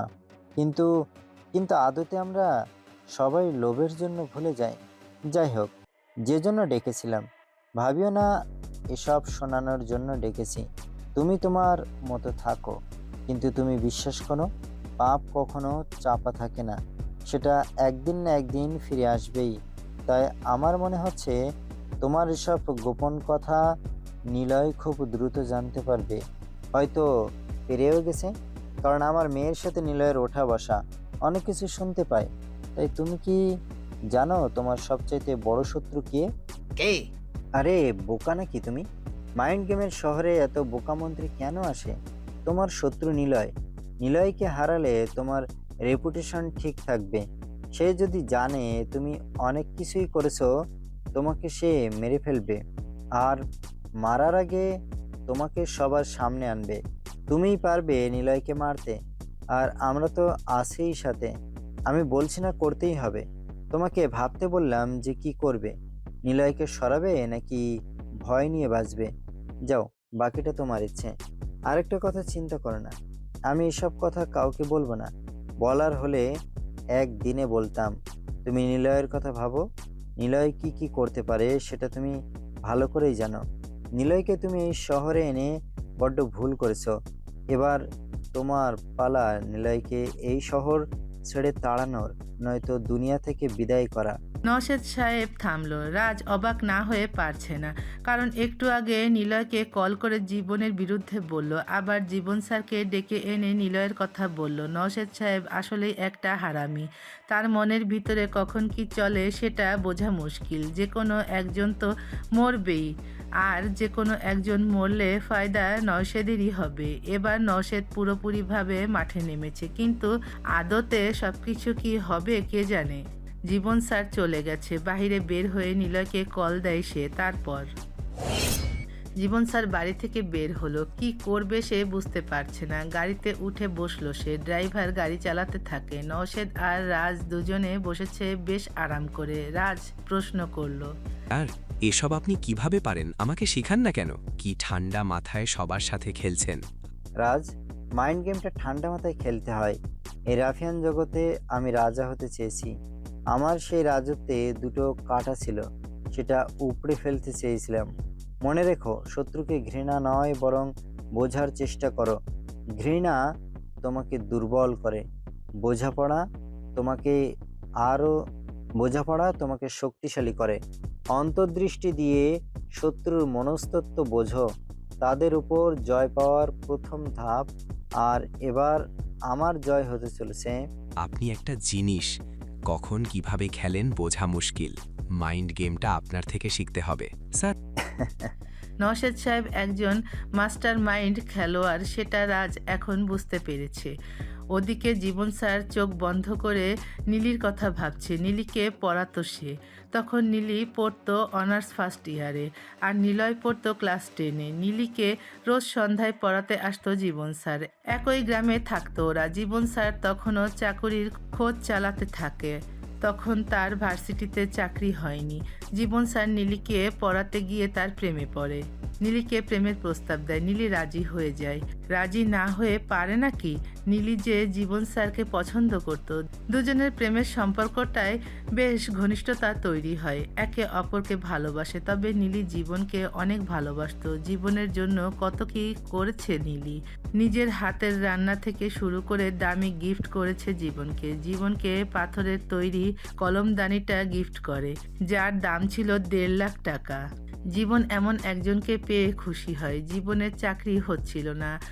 রাহিল জীবনের ছোট চাচা ছিল, শহরের মেয়র ছিল সে। জীবনকে চাকরি দিতে চায় সে, কিন্তু তার বদলে নীলিকে ব্ল্যাকমেইল করে তার পরিবারের থেকে টাকা নিতে হবে। সেই টাকা দিয়ে রাহিল মন্ত্রী হতে চেয়েছিল। জীবন সেটাই করে। নীলির সাথে বহুবার অন্তরঙ্গ করেছে জীবন। নীলি বিয়ের কথা বললে জীবন বলতো চাকরি পেলেই করবে। নীলি বোঝাতো চাকরি লাগবে না, আমার বাবার সাথে বিজনেস করলেই হবে। জীবন তা করতে নারাজ হতো। এভাবে জীবনের কাছে অনেকগুলো ভিডিও আর ছবি চলে আসে। জীবন নীলিকে এভাবে ব্ল্যাকমেইল করে 10 লাখ টাকা নিয়েছিল। কিন্তু একদিন ঘটে নির্মম একটি ঘটনা, যেটা জীবনের মনে পড়তেই বুকটা কেঁপে ওঠে। জীবন আর ভাবতে পারে না। সে এবার সিদ্ধান্ত নেয় নিলয়কে তার রাস্তা থেকে সরাতে হবে। কাউকে বিশ্বাস করে না জীবন। নিলয় তাকে এখনো ভালোবাসে, সম্মান করে, কারণ নিলয় এসবের কিছুই জানে না। আর তাই নিলয় সব জানার আগে তাকে দুনিয়া থেকে বিদায় করতে হবে। জীবন স্যার প্ল্যান করে ফেলেছে কিভাবে নিলয়কে ডাকবে। নিলয়ের পছন্দের জায়গা আছে এই শহরে, নদীর পার, রাস্তার পাশেই নদী। জীবন স্যার ফোনটা বের করলো, নিলয়ের নাম্বারে ফোন দেয়। নিলয় সাথে সাথেই রিসিভ করে। নিলয় হ্যালো বলতেই জীবন স্যার বলে, নিলয়, আমি জানি তুমি আমাকে অনেক ভালোবাসো। তোমার সাথে আমার দেখা করা দরকার। আজ রাতে তোমার পছন্দের জায়গাতে আসতে পারবে? তোমার সাথে কিছু কথা বলার আছে আমার। এভাবে বলতে হবে না, আমি আসব। আমারও যে কিছু বলার আছে, আমার আসতেই হবে। আচ্ছা, তাহলে দেখা হবে নদীর পাড়ে। রাত 12টার দিকে এসো, হ্যাঁ? যখনই যেতে বলবেন তখনই যাব, চিন্তা নেই।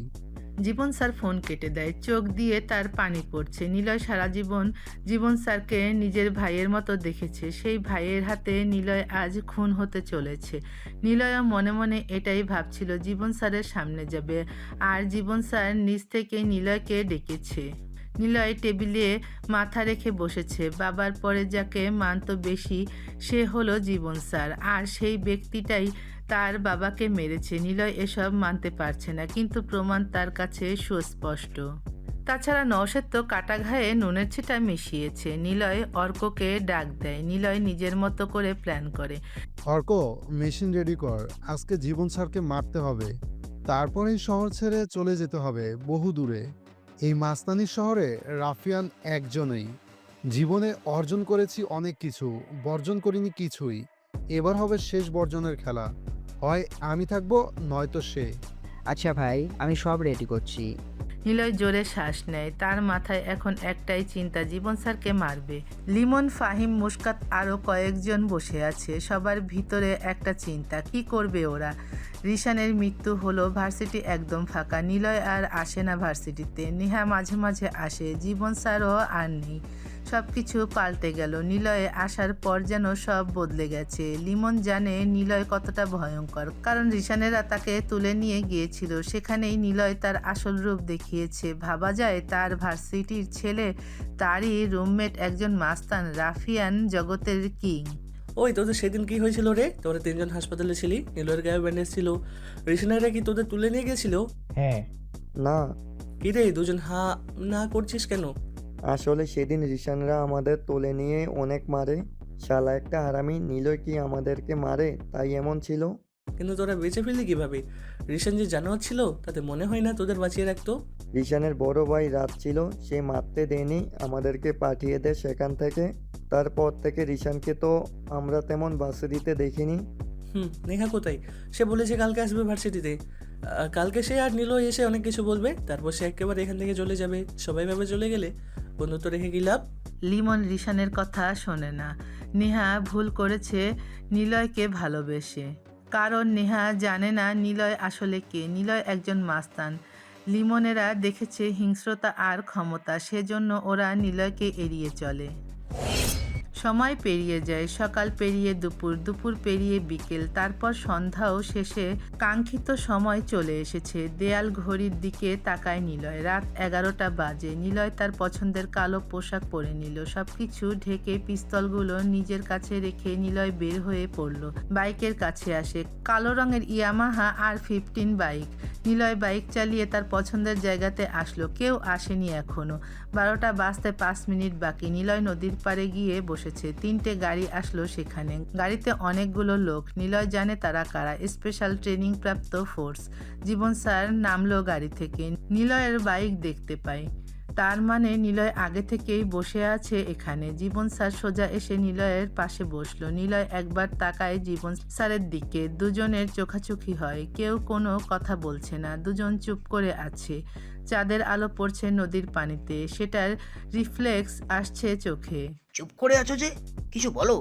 কিছু খুঁজে পাই না বলার মতো, তবে মনের ভিতরে অনেক কথা জমা আছে স্যার, তবে বের করতে ইচ্ছে করছে না। ও জানো, ভালোবাসা কোনো প্রতিশ্রুতি না, সে এক ধরনের ভিতরের নীরব চাওয়া, যা সব শব্দের বাইরের থেকেও যায়। ভালোবাসা বললে কমে যায়, টের পেলে বাড়ে। সব সম্পর্ক টিকে থাকে না, কিন্তু প্রতিটা সম্পর্ক কিছু রেখে যায়, হয় অভিজ্ঞতা নয়তো কবিতা। ভালোবাসা তখনই গভীর হয় যখন যখন চাওয়ার চেয়ে বুঝে নেওয়ার পরিমাণ বেশি থাকে। এ কথা আমাকে কেন বলছেন? কারণ তুমি আমাকে ভালোবাসো অনেক, আমি তোমার ভালোবাসাতে খুশি, এই জন্য তোমাকে একটা গিফট দিতে এসেছি। গিফট? শুনেছি মানুষ ভালোবাসে নিঃস্বার্থভাবে। বিশ্বাস করেন, আপনাকে ভালোবেসেছি নিঃস্বার্থভাবে, কিন্তু আপনি তা খুঁজে দেখেননি কখনো। খুব কি অন্যায় করেছিল আমার বোন আপনাকে ভালোবেসে? কিন্তু তোমার বোন আমার জন্য মরেনি, তোমার বোন মরেছে নীরবের জন্য। নীরব তোমার বোনকে ধর্ষণ করেছিল। বিশ্বাস হয় না এখন আমার। নীরবকে আমি মারতে আসিনি, আপনি দেখেছেন তাই এসেছি। নীরব কি সত্যি আমার বোনের সুইসাইডের পিছনে কারণ ছিল? আমার তো মনে হয় সেই কারণটা আপনি ছিলেন। আমার বোন মরেছে আপনার জন্য। কেন চলে এসেছিলেন? চাকরি তো আপনার হয়ে গিয়েছিল। আমার বোনকে কি বিয়ে করতে পারতেন না? জীবন স্যার কোনো কথা বলছে না। নিলয় তাহলে অনেক কিছু বুঝে গিয়েছে। নিলয়ের দিকে সিগারেটের প্যাকেট বাড়িয়ে দেয় জীবন স্যার। নিলয় একটা সিগারেট বের করে ঠোঁটে রাখে। জীবন স্যার নিজেই লাইটার দিয়ে আগুন জ্বালিয়ে দিল। তিনি একটা সিগারেট জ্বালালেন। দুজনে নদীর পাড়ে বসে এক মনে সিগারেট টেনে যাচ্ছে। জীবন বলে, আমি তোমার বোনকে ভালোবেসেছিলাম, কিন্তু তাকে এভাবে হারাতে চাইনি। তাকে হারিয়ে কষ্ট পেয়েছি আমি। কষ্ট বলেই তো হৃদয়ের ভার টের পায় মানুষ। যেদিন ব্যথা থেমে যাবে সেদিন অনুভব করাও থেমে যাবে। আপনি অনুভব করা হারিয়ে ফেলেছেন। নিলয়, হতাশা আসে ভেঙে দিতে নয়, থামিয়ে রাখতে নয়, জিজ্ঞেস করতে তুমি সত্যিই কতদূর যেতে চাও। আমি আসলে কেবল চেয়েই হারিয়েছি, পিছনে তাকাইনি। ভাঙা মনে বুঝে নতুন আলো কেমন করে ফুটে ওঠে অন্ধকারের বুক চিরে। এই যে আমাদের চারপাশে কত অন্ধকার, সেই অন্ধকারের গল্পে আছে অনেক মানুষের ভাঙা হৃদয়ের কথা। জীবন কখনো সহজ ছিল না, আর হবেও না। তবুও আমরা বেঁচে থাকি একটুখানি আশার জন্য, একটুখানি ভালোবাসার জন্য, যেটা হয়তো আমি হারিয়েছি এতদিনে। হারিয়ে যাওয়া মানে শেষ হওয়া নয়। কখনো কখনো নিজেকে হারিয়ে ফেলার মধ্যেই নিজেকে নতুন করে খুঁজে পাওয়া যায়। আপনি নিজেকেই খুঁজেননি, বরং প্রয়োজনে ব্যবহার করেছেন। আপনাকে আমি এখানে মারতে এসেছি স্যার। পৃথিবীর কোনো শক্তি নেই আপনাকে বাঁচিয়ে রাখার। নিলয়, ভুল করছো তুমি। তুমি কি জানো আমি তোমাকে কেন ডেকেছি? তোমাকে মারতে ডেকেছি। তোমাকে না মারলে আমার এতদিনের গড়া সাম্রাজ্য হারিয়ে যাবে। আমার বাবার মৃত্যুর পিছনে আপনি দায়ী। আপনার ঘড়িটা আমি... নিলয় পুরো কথা শেষ করতে পারে না। নিলয়ের তলপেটে সোজা একটি চাকু ঢুকিয়ে দেয় জীবন স্যার। নিলয় চুপ করে মাথা ঘুরিয়ে জীবন স্যারের দিকে তাকায়। জীবন স্যার বলে, হ্যাঁ, আমি তোর বোনকে মেরেছিলাম, আমি তাকে ব্যবহার করেছি। তোর বোনের সাথে সেদিন রাতে রুমে সময় কাটাচ্ছিলাম।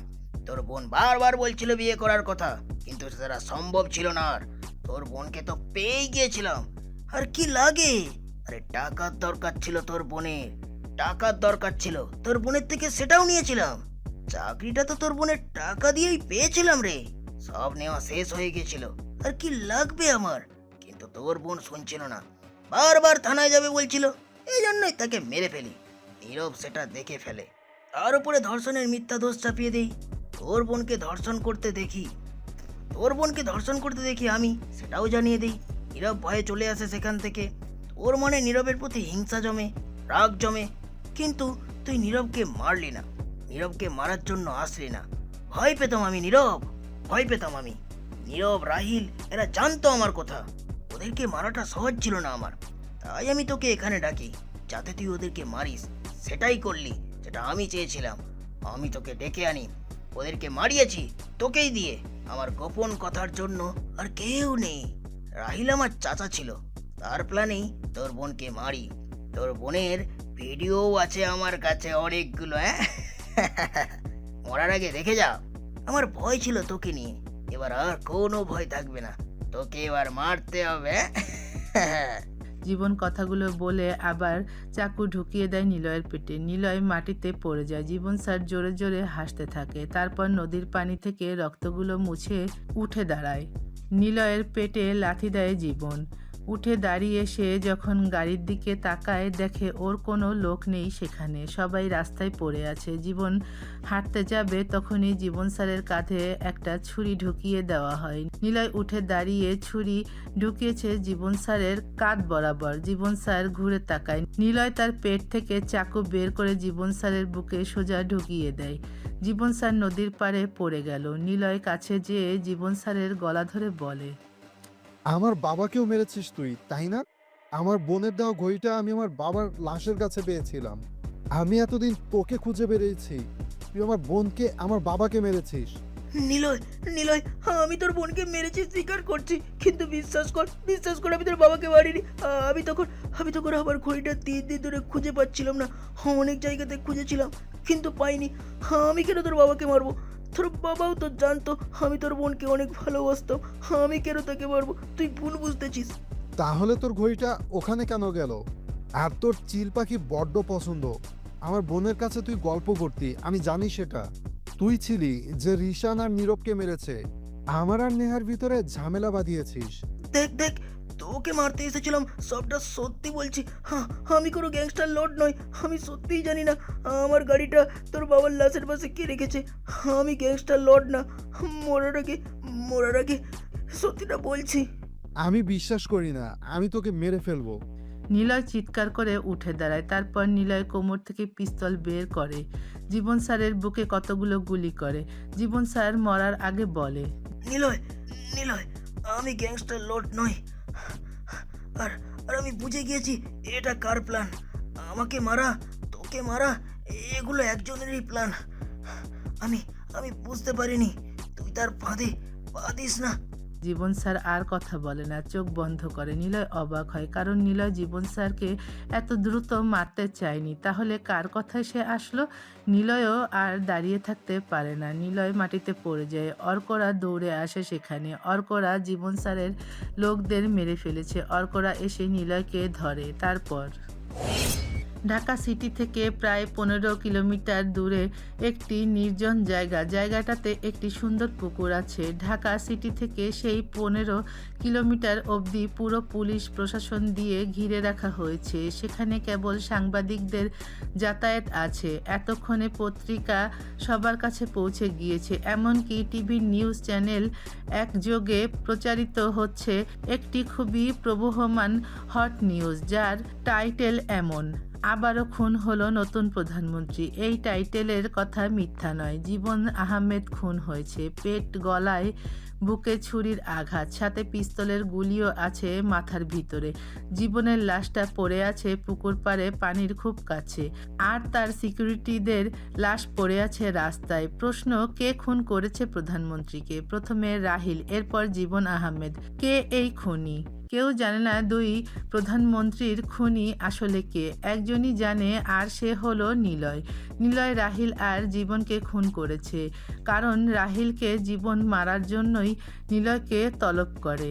নিলয় জীবনকে খুবই ভালোবাসতো এবং সম্মান করত। তাই জীবনের কথা মতো আগের প্রধানমন্ত্রী রাহিলকে নিলয় কোনো প্রশ্ন ছাড়াই মেরে ফেলে। কিন্তু জীবনকে কেন মারল নিলয়? অবশ্য প্রশাসন কিংবা সাংবাদিক সবাই একটা নামই প্রকাশ করেছে, আর সেই নামটা হলো গ্যাংস্টার লর্ড।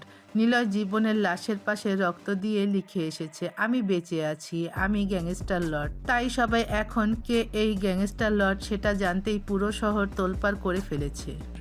স্যার, প্রধানমন্ত্রী জীবন খুন হয়েছে। রাজ বেশ হাঁপাতে হাঁপাতে ভয়ার্ত কণ্ঠ নিয়ে কথাটা বলল নওশেদকে। নওশেদ সাহেব হাতে একটি আপেল নিয়ে ছুরি দিয়ে আস্তে ধীরে অতি সাবধানে কাটতে লাগলেন আপেলটি। রাজ যে কথাটা বলেছে তার যেন কোনো প্রতিক্রিয়াই নওশেদ সাহেবের ভিতরে পরিলক্ষিত হলো না। কোনো প্রভাবই রাজ টের পেল না। রাজ ভয়ের অনুভূতি প্রকাশ করে ফেলেছে। ভোর থেকেই আন্ডারওয়ার্ল্ড থেকে রাজের কাছে শখানেক কল এসেছে জীবনের খুনের খবর নিয়ে। রাজ ভেবেছিল নিলয় কখনো জীবনকে মারবে না, আর মারলেও নিলয় বেঁচে ফিরতে পারবে না। প্রধানমন্ত্রী রাহিলকে মারাটা সহজ হলেও জীবনকে মারাটা নিলয়ের জন্য কঠিন। কিন্তু হঠাৎ করেই নিলয় এই কাজটা করে ফেলবে রাজ ভাবতেই পারেনি। রাহিলের পরে জীবনের খুন, সবটা বুঝে রাজের মনে ভয় নামক অনুভূতি এসে হৃদস্পন্দন বাড়ি দিয়েছে। শ্বাস প্রশ্বাস দ্রুত চলছে, শরীরে ঘাম বাড়ছে, মাথা ঘোরানো আর আতঙ্ক বা উদ্বেগ অনুভব করছে সে। নওশেদ সাহেব যেন কোনো সাইকো আর্টিস্ট। রাজের অনুভূতিগুলোকে বুঝতে পেরে বেশ জোরে শব্দ করে হাসলেন। স্যার, আপনি হাসছেন? আসছি। চড়ুই পাখিরা এত জায়গা থাকতে বাড়ির কোঠরে বাসা বাঁধে কেন বলো তো? জানি না স্যার। কারণ চড়ুই পাখির সাথে মানুষের একটা সখ্যতা আছে। কোনো উপকারে না আসলেও শৌখিনতার জন্য চড়ুই এটাই করে। তেমনি দেশের সব মন্ত্রীদের সাথে দেখবা বড় বড় মাস্তানদের একটা সখ্যতা আছে। এখানে অবশ্য দুই পক্ষের উপকারী হয়ে থাকে, তবে সবচাইতে বেশি উপকৃত হয় তৃতীয় কেউ। এখানে আমি হলাম সেই তৃতীয় ব্যক্তি। স্যার, নিলয় অনেক ভয়ঙ্কর। সে যে কোনো সময় যে কোনো কিছু করতে পারে। ভয় পাচ্ছ? রাজ শোনো, মানুষের আত্মা 3 ভাগে বিভক্ত: যুক্তি, আবেগ এবং কামনা। যুক্তির মাধ্যমে মানুষ ভালোকে চিনতে পারে, কামনা ও আবেগ তাকে খারাপের দিকে টানতে পারে। সুতরাং ন্যায়পরায়ণ জীবন মানে যুক্তি দিয়ে আবেগ ও কামনাকে নিয়ন্ত্রণ করা। কিন্তু স্যার, আপনি তো ন্যায়পরায়ণ লোক নন। নওশেদ সাহেব শব্দ করে হাসল। রাজ ভয় পায়। নওশেদকে প্রথমে কোনো স্বাভাবিক মানুষ মনে হয়েছিল, কিন্তু নওশেদ সাহেব খুব বুদ্ধিমান একজন। নওশেদ সাহেব উঠে দাঁড়ালেন, রাজকে বলল, আমি তাহলে মন্ত্রী হয়ে গেলাম, এবার কেউ আটকাতে পারবে না। রাহিলকে সরানোর জন্য শুভ্র নামধারী নিলয়কে ডেকেছিলাম। রাহিল আউট। রাজনীতির মাঠে এমন একটা পরিস্থিতি আসে, তখন খুব ঠান্ডা মাথায় খেলতে হয়, না হলে সরকার পতন হবেই। আমি ঠান্ডা মাথায় খেলেছি, লুজ বলে 6 মারলাম। এতে মেইন লাভ কি জানো? আমাদের দলটাকে জনগণের কাছে ইমোশনালি প্রেজেন্ট করতে পারবো। চলো, আমি ভাষণ দিব এবার। খেলাটা এখন আমার নিয়ন্ত্রণে। নওশেদ হাঁটা ধরল। তিনি কি যে মাইন্ড গেম খেলছে সেটা আসলে বোঝা অনেক কঠিন। রাফিয়ান জগৎটা আসলে কতটা ভয়ঙ্কর সেটা কেবল যে এই জগতে এসেছে সেই বুঝতে পারে। জগৎটা অন্য সবার জন্য না। এই জগৎটাতে আছে বিশ্বাস, ভালোবাসা, লোভ, স্বার্থপরতার খেলা। এখানে কেউ হারতে চায় না, সবাই জিততে চায়। আর এই জিততে চাওয়ার জন্যই নিজের প্রাণটা হারাতে হয়। কারণ এই রাফিয়ান জগতের মানুষের ভিতরে না আছে কোনো মায়া, না আছে কোনো দয়া, আছে শুধু জেতার নেশা, লোভ ও কামনা। এক দল হিংস্র ক্ষুধার্ত হায়নার দল যেন সবসময় চারপাশে ঘুরে বেড়ায়। সুযোগ বুঝেই সেই হায়নার দল ঝাঁপিয়ে পড়ে স্বার্থ হাসিলের জন্য। আর এই রাফিয়ান জগতের একজন রাজা আছে, সে হলো নিলয়, যার মনে আছে এক আকাশ পরিমাণ আক্ষেপ। নম্র ভদ্রের চেহারার পিছনে রয়েছে একটি গল্প, আর সেই গল্পটাকেই নিলয়কে বানিয়েছে হিংস্র রাফিয়ান, যার একটাই নেশা, সেটা হলো রক্তের। পিস্তলের গুলির শব্দ যার কানে মধুর বাণী হিসেবে শোনায়, তাকে ধর্মের কথা বলা বেকার। কিন্তু নিলয় কোথায়? জীবনকে মেরে সে কেন গ্যাংস্টার লর্ডের কথা বলল? তবে কি এটা নওশেদ সাহেবকে ফাঁসানোর জন্যই করেছে? নওশেদ সাহেব এক ঝাঁক সাংবাদিকের সামনে বসে আছে। দেশ জুড়ে এখন বিরাজ করছে থমথমে পরিবেশ। ক্ষমতায় থাকা 2 জন মন্ত্রী খুন হয়েছে। নওশেদ সাহেব মাইক্রোফোনের কাছে মুখ আনলেন। সাংবাদিক প্রশ্ন করল, স্যার, আপনি হলেন দলের একজন সেক্রেটারি ও পিএম এর ছিলেন অ্যাসিস্ট্যান্ট। দুজন মন্ত্রী খুন হলো, অথচ আপনি সেখানে ছিলেন না। ঘটনাগুলো আপনার পূর্ব পরিকল্পিত বলে তো মনে হচ্ছে। পরিকল্পিত তো অবশ্যই না। পরিকল্পিত তো অবশ্যই না হলে আমাদের দলের মন্ত্রীকেই কেন? অন্য দলের সবাই তো ঠিকই আছে, আমাদের দলের উপরেই কেন হামলা হচ্ছে? আসলে আমার যতটুকু মনে হচ্ছে, হতে পারে কোনো সন্ত্রাসী চক্র আমাদেরকে চায় না, কারণ আমরা এতটাই জনপ্রিয় দল যে আমাদের উপরে জনগণের ভালোবাসাটা তারা সরাতে চাচ্ছে। কিন্তু এটা কখনো হতে দিতে পারি না। জীবন স্যার আমাকে গত 3 দিন আগে ডেকেছিলেন। আমাকে জানায় তার পিছনে নাকি কোনো সন্ত্রাসী চক্র ঘুরছে, যার নাম গ্যাংস্টার লর্ড। সে রাহিলকে মেরেছিল। মনে হচ্ছে এবার আমার পালা। যদি আমি মরে যাই, তুমিই আছে একমাত্র দলের ভরসা। আমি সেদিন বুঝিনি ওনার কথার মানে। আমি কখনো ক্ষমতা চাই না, আমি এসব বড় চেয়ার পেতে চাই না। তবুও যেহেতু জীবন স্যারের মনে আমার জন্য যে ভরসা তৈরি হয়েছে, তার এভাবে চলে যাওয়াতে আমি তার জায়গাতে মন্ত্রী হবার ইচ্ছা পোষণ করলাম। কিন্তু প্রশাসন ভাইদের বলবো, জীবন স্যারের খুনিকে সামনে আনুন। কেউ তো আছে যে আমাদের দলের সাথে খেলা করতে চায়। আর জীবন খুন হয়েছে, কাল যে আমি হব না সেটার কি গ্যারান্টি দিবেন? সিকিউরিটি বাড়ান। কোনো সন্দেহভাজন কাউকে দেখলেই অ্যারেস্ট করে জিজ্ঞাসাবাদ করুন। জীবন স্যারের খুনিকে আমাদের ধরতে হবে, আর ছাড় নয়। কিলার হয়তো আমাদের সামনেই, কিন্তু আমরা তার টের পাচ্ছি না। ধন্যবাদ সবাইকে। নওশেদ সাহেব তার কথা শেষ করে। কি ঠান্ডা মাথায় সবকিছু ম্যানেজ করলো। রাজ এসে নওশেদকে বলে, স্যার আপনি তো এক্ষুনি নিলয়ের নাম বলতে পারতেন। বোকার মতো বলো, পাশ করলে বারবার গোল খাবেই। নিলয়ের নাম প্রকাশ করলেই তো খেলা শেষ, বুঝে না?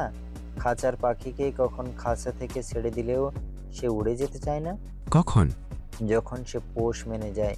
নওশেদ পোষ মানায়, নিলয়কে এখন পোষ মানানোর সময় হয়েছে। তোমার চারপাশে অজস্র ইঁদুর ঘুরে বেড়াচ্ছে। ইঁদুর বিনাশ করতে বিষাক্ত একটা সাপ থাকাটাও দরকার। তবে সেই সাপের বিষ দাঁত আমি ভাঙতে পারি, চিন্তা করো না। মন্ত্রী হতে চেয়েছিলাম, পেরেছি। নিলয় এখনো জানে না তার বাবার খুনি কে ছিল, আর গ্যাংস্টার লর্ড আসলে কে। নওশেদ সাহেবের দিকে রাজ হা করে তাকিয়ে থাকে। রাজ ছিল গ্যাংস্টার, কিন্তু এখন হয়ে গেছে নওশেদের অ্যাসিস্ট্যান্ট। রাজ যেন বাচ্চা, নওশেদের থেকে সবকিছু শিখছে সে। কিন্তু নিলয় কোথায়? নিলয়ের পেটে ব্যান্ডেজ করা, সে চেয়ারে বসে আছে, সামনে টিভি অন করা।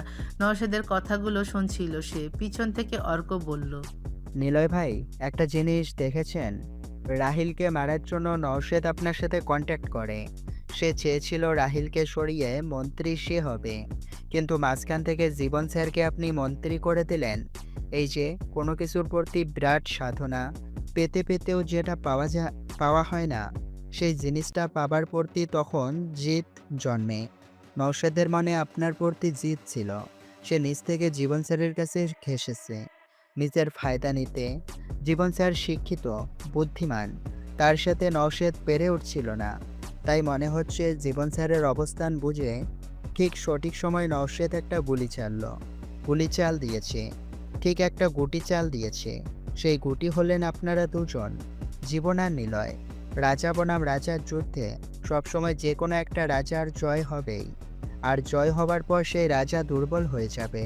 সেই অল্প সময়টাকে কাজে লাগায় কাছের শত্রুরা।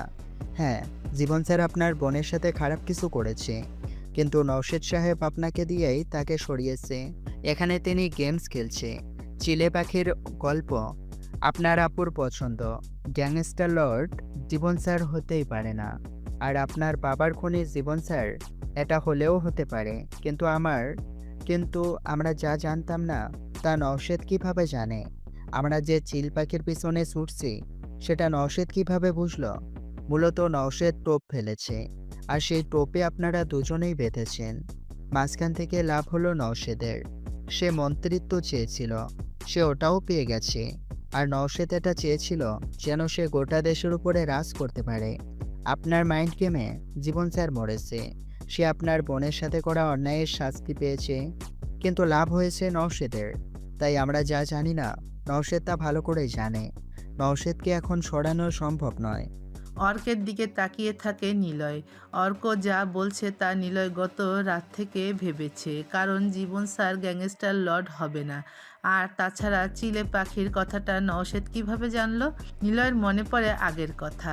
নওশেদ তাদের বাসায় কাজ করত তার ছেলে নীরবকে নিয়ে। নীরবের মায়ের সাথে একবার অনেক ঝামেলা হয় নওশেদের। নীরবের মায়ের নাম ছিল রেখা। রেখার সাথে নওশেদের কথা কাটাকাটি হয়। নওশেদ রেখাকে অনেক মারে, তাই নওশেদের স্ত্রী রেখা গ্রাম ছেড়ে শহরে চলে আসে আর সাথে করে নেহাকে নিয়ে আসে। নীরব থেকে যায় নওশেদের সাথে। নওশেদ কেন থাকে? নিলয় এই প্রশ্নের উত্তর খুঁজতে গিয়ে আবিষ্কার করে অনেক ছোট ছোট ঘটনা। যেমন আদনান সাহেব তার বিজনেসের কাজের জন্য নওশেদকে নিয়ে যেত। টাকা পয়সার হিসেব নওশেদের কাছে থাকতো, যেটা আদনান সাহেব চাইতো না। এভাবে নওশেদ আস্তে আস্তে আদনানের সব কিছুর ওপরে লোভ করে ফেলে। এজন্যই নওশেদ সেখান থেকে আসতে চায়নি। আর বড় কথা, আদনান নাকি মরার পর নওশেদের নামে সব কিছু করে দিয়ে গেছে। নিলয় গ্রামে ফিরে এসে তাদের সব জমি অন্যদের কাছে দেখতে পায়। কে বিক্রি করেছে জানতে পারার পর সেখানে নওশেদের নামটা আসে। নওশেদ ততদিনে শহরে এসে মেয়র থেকে এমপি থেকে দলীয় রাষ্ট্রমন্ত্রী, সাথে প্রধানমন্ত্রীর নিজস্ব সহকারীও হয়ে যায়। গড়ে তোলে অনেক বিজনেস। ছেলেকে ক্রিকেটার বানিয়েছে। সবকিছু মিলিয়ে নওশেদ ধরা ছোঁয়ার বাইরে। তবে নওশেদ সাহেব থেমে থাকেনি। পিএম হবার নেশা চাপে তার। এজন্যই আন্ডারওয়ার্ল্ড থেকে রাজকে নিজের কাছে রাখে। তারপর শুভ্র নামের কিলারকে হায়ার করে। কিন্তু প্ল্যানটা ঠিক হচ্ছিল না। তবে এবার হয়েছে। নিলয় নওশেদের কাছে হিসেব নিকেশ করতে যাবে। তার বাবা কিভাবে তার নামে সব সম্পত্তি করে দিল, সেটা নিলয়ের জানতে হবে। কি ভাবছো ভাই? অনেক হিসাব নিকেশ বাকি আছে। নওশেদ যতই পাওয়ার দেখাক না কেন, রাফিয়ান জগতে এখনো পূর্ব দিক থেকে সূর্য উদয় হয়। নওশেদ আমার নাম বলেনি সবার সামনে, কারণ সে আমাকে নিয়ে খেলতে চায়। আমিও চাই সে খেলুক। আমি ওর খেলার অংশ হতে চাই। চল এখন। কোথায়? নেহার কাছে। আজ তাকে সবটা সত্য বলতে হবে। তার মনে আমাকে নিয়ে অনেক খারাপ লাগা আছে। সে নীরবকে ভালোবাসে অনেক। আমি চাই না নেহা আমাকে ভুল বুঝুক। আমি ওর ভাইকে মারিনি। মারতে হলে অনেক আগেই মারতে পারতাম। তাছাড়া নেহার সামনেই কেন মারবো? এখানে আমার আর নেহার ভিতরে সম্পর্কটাকেও নষ্ট করতে চেয়েছিল। তাই আজকে সবকিছু নেহাকে বলবো। আমি কে, আমার পরিচয় কি, সব প্রশ্নের উত্তর দেব। আচ্ছা চলো তাহলে। নিলয়ের হাতে পায়ে গায়ে ব্যান্ডেজ করা। আস্তে ধীরে হেঁটে ড্রেস চেঞ্জ করে। স্টাইলিশ দামি কাপড় পরে নিলয় বের হয়। অর্ক বাইক চালায় আর নিলয় পিছনে বসে আছে। ওদের পিছনে সিয়াম আর অর্ক বাইক নিয়ে আসছে। নিলয় সোজা ভার্সিটিতে আসলো। তারপর নিলয় তার দামি বাইক নিয়ে স্পোর্টস ভার্সিটিতে প্রবেশ করে। সবাই তাকিয়ে থাকে নিলয়ের দিকে। এর আগে কখনো নিলয় এভাবে ভার্সিটিতে আসেনি। নেহাকে আগেই জানিয়েছে সে আসছে। নেহা ওর বন্ধুদের সাথে বসে আছে স্টেডিয়ামের ভিতর। নিলয় আসলো ওদের সামনে। বাইক থেকে নেমে দাঁড়ায় ওরা। নিলয় চুপচাপ দাঁড়িয়ে আছে। নেহা দেখে নিলয়ের সারা গায়ে ব্যান্ডেজ। নেহা এগিয়ে এসে নিলয়কে ধরলো। উত্তেজিত গলায় বলল, কি হয়েছে তোমার? কালকে থেকে তোমাকে অনেকবার কল করেছিলাম, রিসিভ হয়নি। নিজেই রাতে কল করে জানালে দেখা করবে। কি হয়েছে তোমার? কালকে থেকে তোমাকে অনেকবার কল করেছিলাম, রিসিভ হয়নি। নিজেই রাতে কল করে জানালে দেখা করবে। এসব কি? কি হয়েছে তোমার? কোথায় ছিলে একদিন? আমার তোমাকে নিয়ে টেনশন হয়। কখন যে কি করে বেড়াও বুঝতেই পারছি না। এদিকে জীবন স্যারও খুন হয়েছে। বুঝতে পারছি না আসলে হচ্ছেটা কি। এত টেনশন করতে হবে না। আমি চলে এসেছি। আজ থেকে আমি সম্পূর্ণ তোমার। সবকিছু ছেড়ে আমি তোমার কাছে চলে এসেছি। তবে হ্যাঁ, হয়তো আরও একটি কাজ আছে। সেটা হওয়ার পর তুমি নিজেও আমার থেকে চলে যেতে চাইবে। তাই আগে থেকেই তোমার কাছে সবকিছু ছেড়ে চলে এসেছি। কি বলছো? কিছুই তো বুঝতে পারছি না। নিলয় সবার দিকে তাকায়। নেহা নিলয়ের চুলগুলো টেনে দিয়ে কাছে টেনে নিল। নিলয় বলে, তোমার সাথে আমার অনেক কথা আছে, অনেক অতীত আছে, যেগুলো আজ তোমাকে জানাবো। তুমি আগে সুস্থ হও। না, সুস্থ হলে চলবে না। কথাগুলো বলে আমি আবার একটা বিশেষ কাজে যাব। সেটা শেষ করে তোমাকে নিয়ে এই শহর ছেড়ে চলে যাব বহু দূরে। আচ্ছা আগে একটু শান্ত হও।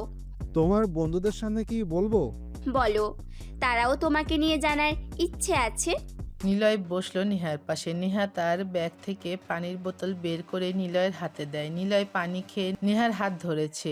নিহা নিলয়ের আঙ্গুলগুলো আস্তে আস্তে টানতে থাকে। নিলয় বলে, আমার দাদা ছিল গ্রামের জমিদার। গোটা উপজেলাতে তার জমি ছিল 200 বিঘার উপরে। দাদার একটা ছেলে আর একটা মেয়ে ছিল। ফুফুর জমি দাদা ভাগ করে দেওয়ার পরও বাবার জমি থাকে 150 বিঘার উপরে। বাবা তখন ব্যবসা শুরু করে। বিজনেসের এক পর্যায়ে আমার মাকে তিনি পছন্দ করে ফেলেন। মা ছিল পাশের উপজেলার মেয়ে। তুমি জানতে না, তবু তোমাকে বলি, আমার মা আর তোমার বাবা ছিল দূরসম্পর্কের খালাতো ভাই বোন। এটা আমি জেনেছিলাম অনেক পরে। আমাদের পরিবারে আমরা ছিলাম 4 জন, আমি, আপু, নীলি, বাবা আর মা। কিন্তু মায়ের হঠাৎ কিডনিতে সমস্যা হয়। অনেক টাকা খরচ করেও কিডনির রোগ সারাতে পারে না কোনো ডাক্তার। মা মারা যায় তখন আমি ক্লাস 10-এ পড়ি। মা মারা যাওয়ার পর বড্ড একা লাগতো, কিন্তু আপু ছিল আমার কাছে সব কিছু। তবে হ্যাঁ, আমি যখন ক্লাস 5-এ, তখন তুমি পড়তে ক্লাস 3-তে। আমাদের বাসায় থাকতে। কেন থাকতে জানো? কারণ ওই যে বললাম, তোমার বাবা আমার মায়ের খালাতো ভাই। তোমার বাবা এসে আমার মায়ের কাছে আগতি মিনতি করে যে, আপা অনেক কষ্টে আছি ছেলে মেয়ে নিয়ে, কোথাও কাজ নেই, আমাকে তোর বাসায় থাকতে দে। মা রাজি হয়। তোমার বাবা সেটা ভালো করেই জানেন। কষ্টে থাকা অতীত মানুষ স্বর্গসুখে থাকলেও ভুলে না। তোমার বাবা পাশের বাড়ির মহিলার সাথে একই রুমে ধরা পড়ে, যেটা আমি, নীরব, তোমার মা আর আমার মা জানতো। এই ঘটনাটা গোপন থাকলেও তোমার মা সেটা মেনে নিতে পারেনি। তোমার বাবা থেকে উনি চলে যায়, মানে তোমাদেরকে নিয়ে তিনি ঢাকায় চলে আসতে চেয়েছিল, কিন্তু তোমার বাবা নীরবকে যেতে দেয়নি।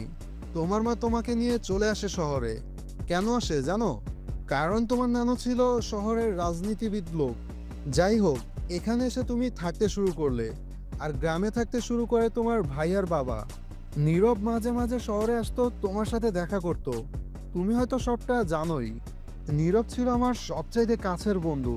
আমি আর সে একই বিছানায় ঘুমাতাম, একই কাপড় পরতাম, একসাথে খেতাম, ঘুরতাম, একই স্কুলে যেতাম। কাজের লোকের ছেলে হলেও নীরবকে কখনোই তা বুঝতে দিতাম না। কিন্তু হঠাৎ একদিন জানতে পারি, আমার বড় আপুকে তোমার ভাই হেনস্থা করে, তাকে ধর্ষণও করে। আপু আমার জন্য নাকি নীরবের কথা আমাকে বলেনি। ঘটনা জানার পরের দিনে আমার আপু সুইসাইড করে। নীরব মানে তোমার ভাই আমার আপুকে একা রুমে পেয়ে ধর্ষণ করে, যার সাক্ষী ছিল জীবন স্যার।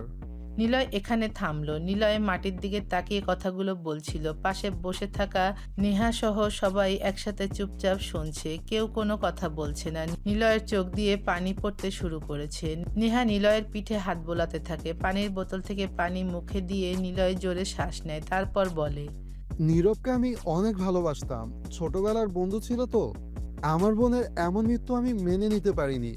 নীরবের উপর রাগ আর জেদ করে বাড়ি ছেড়ে চলে গিয়েছিলাম। বাবার সাথেও যোগাযোগ করিনি, নীরবের সাথেও কথা বলিনি। নীরবকে কি বলবো বুঝতে পারি না। নীরব সে সময় গ্রাম থেকে শহরে চলে আসে ভয়ে। তোমাদের কাছে এসে থাকতে শুরু করে, কিন্তু তোমার বাবা থেকে যায় আমাদের বাড়িতে। আমি বাড়ি থেকে চলে যাই অনেক দূরে, কি করব ভেবে পাই না। মা মারা যাওয়ার পর আপুই আমাকে আদরে বড় করেছিল। আপুই যেন ছিল আমার কাছে মা। সেই আপুটাকে আমার কাছের বন্ধু ধর্ষণ করবে, কোনো কিছুই মেনে নিতে পারছিলাম না। একদিকে কষ্ট আর একদিকে রাগ ঘৃণা জন্মাতে থাকে। তবে সবকিছু পাল্টে যায় অন্য জায়গাতে। সেই জায়গাটার নাম অন্ধকার জগৎ, যেখানে সবাই প্রবেশ করতে পারে, বের হতে পারে না। সেই অন্ধকার জগতে প্রবেশটাই হয় আমার কাউকে খুন করে। আর খুনটা আমি নিজের জন্য করিনি, করি অন্যজনের জন্য। একজন পতিতার জন্য খুন করি আমি। নিজেকে তখন ভয়ঙ্কর মনে হয়েছিল। তবে একটা ভালো লাগা তৈরি হয়। রেল লাইনের উপরে শুয়েছিলাম, জ্যোৎস্না রাত, একা নয়, আরো অনেকে আছে আমার পাশে। সেদিন অর্করাও ছিল।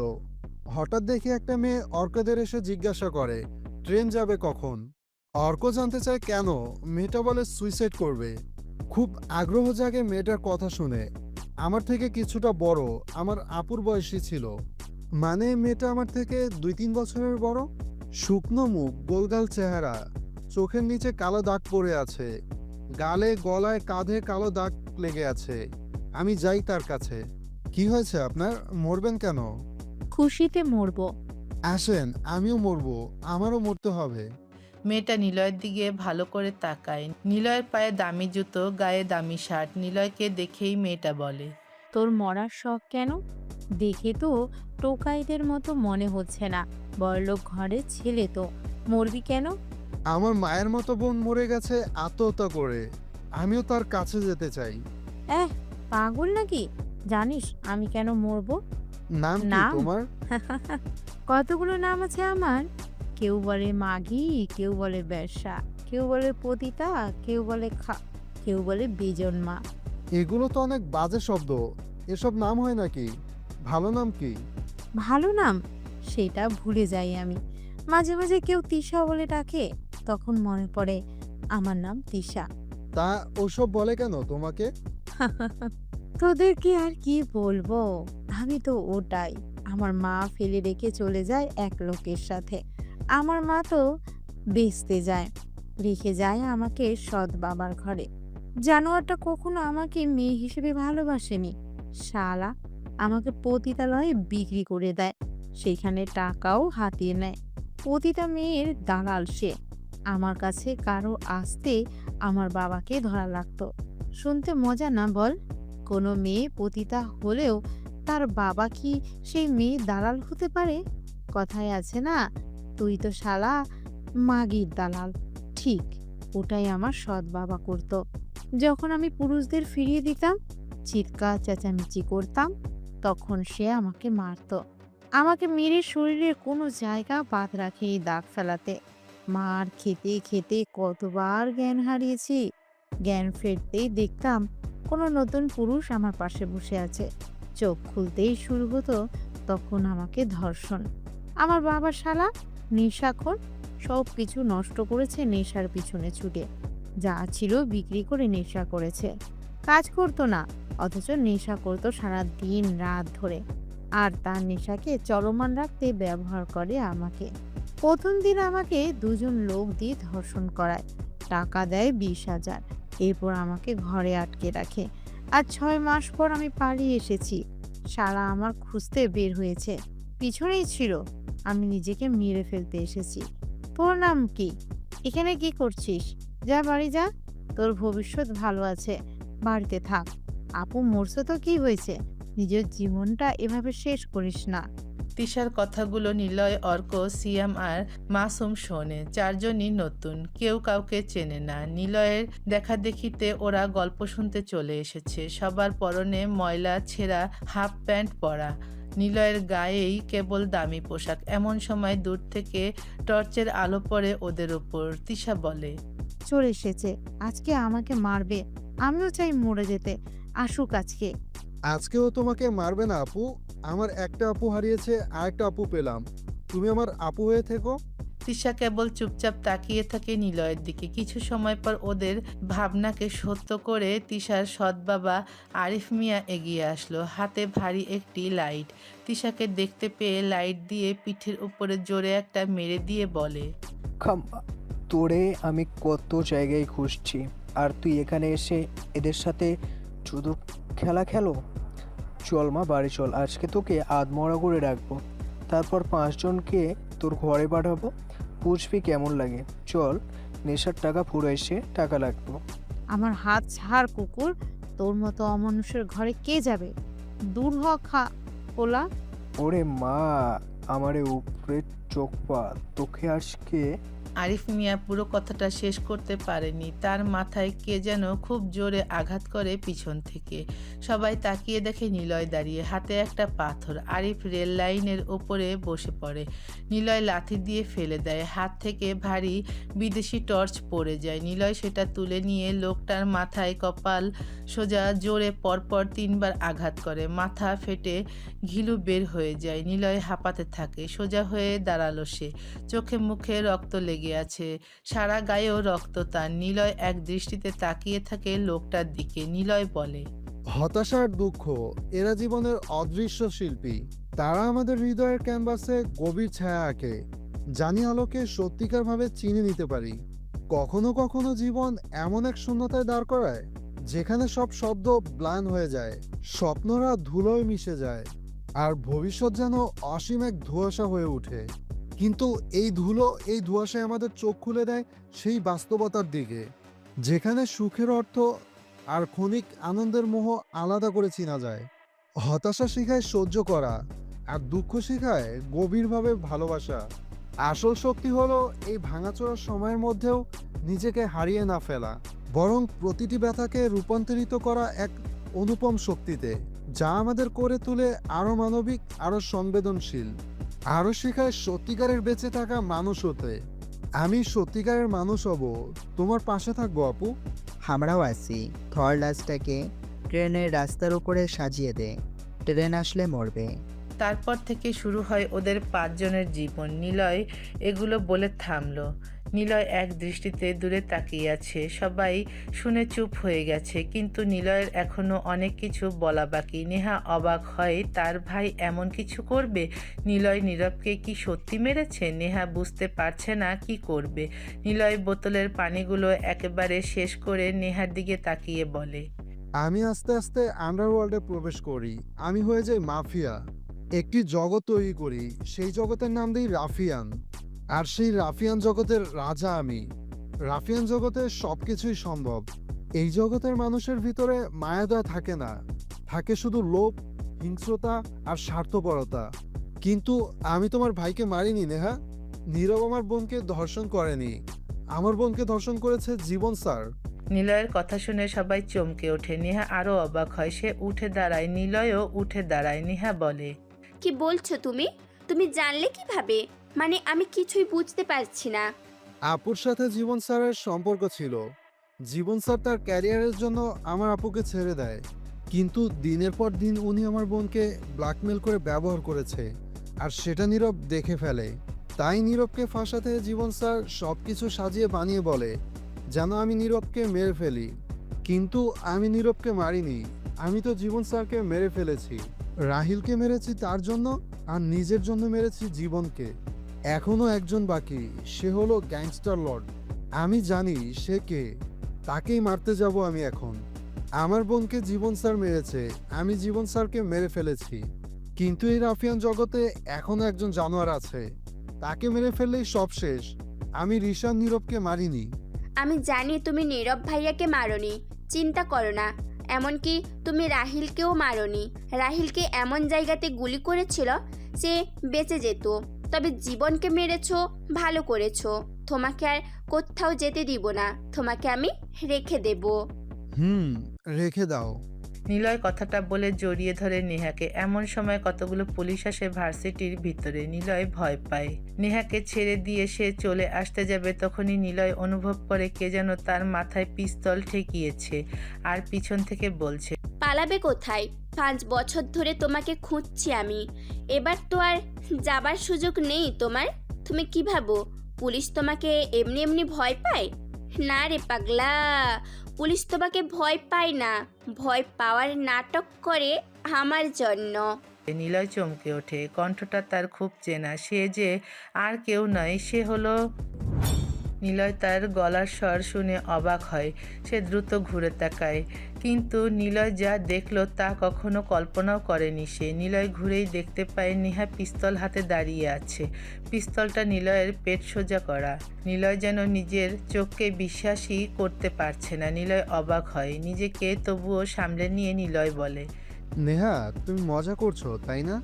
নিলয়ের কথা শুনে নেহা অনেক জোরে শব্দ করে হাসল। নেহার হাসিতে কোনো জোকসের বাহার নেই, আছে শুধু তাচ্ছিল্যতা। নিলয় বুঝতে পারছে না নেহার হলোটা কি। নেহা হাসি থামিয়ে বলে, বোকা রাফিয়ান, বোকা রাফিয়ান জগতের রাজা। আমাকে চিনিস না তো, কিন্তু তোকে আমি খুব ভালো করেই চিনি। তুই রাফিয়ান জগতের গ্রেট রাফিয়ান, সেটা আমি না পুরো দেশ জানে। কিন্তু তোকে ধরবে কে? তোর বিরুদ্ধে প্রমাণ কারোর কাছে আছে? থাকে না কিছু মানুষ চোখের সামনে ঘুরে বেড়ায়, অথচ সে অনেক অপরাধী, কিন্তু তাকে ধরা যায় না। প্রমাণের অভাবে সে বারবার বেঁচেও যায়। তোর বিষয়টা ঠিক অন্য রকম। আমরা সবাই জানি তুই খুন করিস, মাস্তান মাফিয়া তুই, কিন্তু তোর বিরুদ্ধে বলবে কে? তুই তো সাক্ষী বাঁচিয়ে রাখিস না, তাই টার্গেট তোর উপরেই ছিল। তোর থেকেই সবটা শুনবো।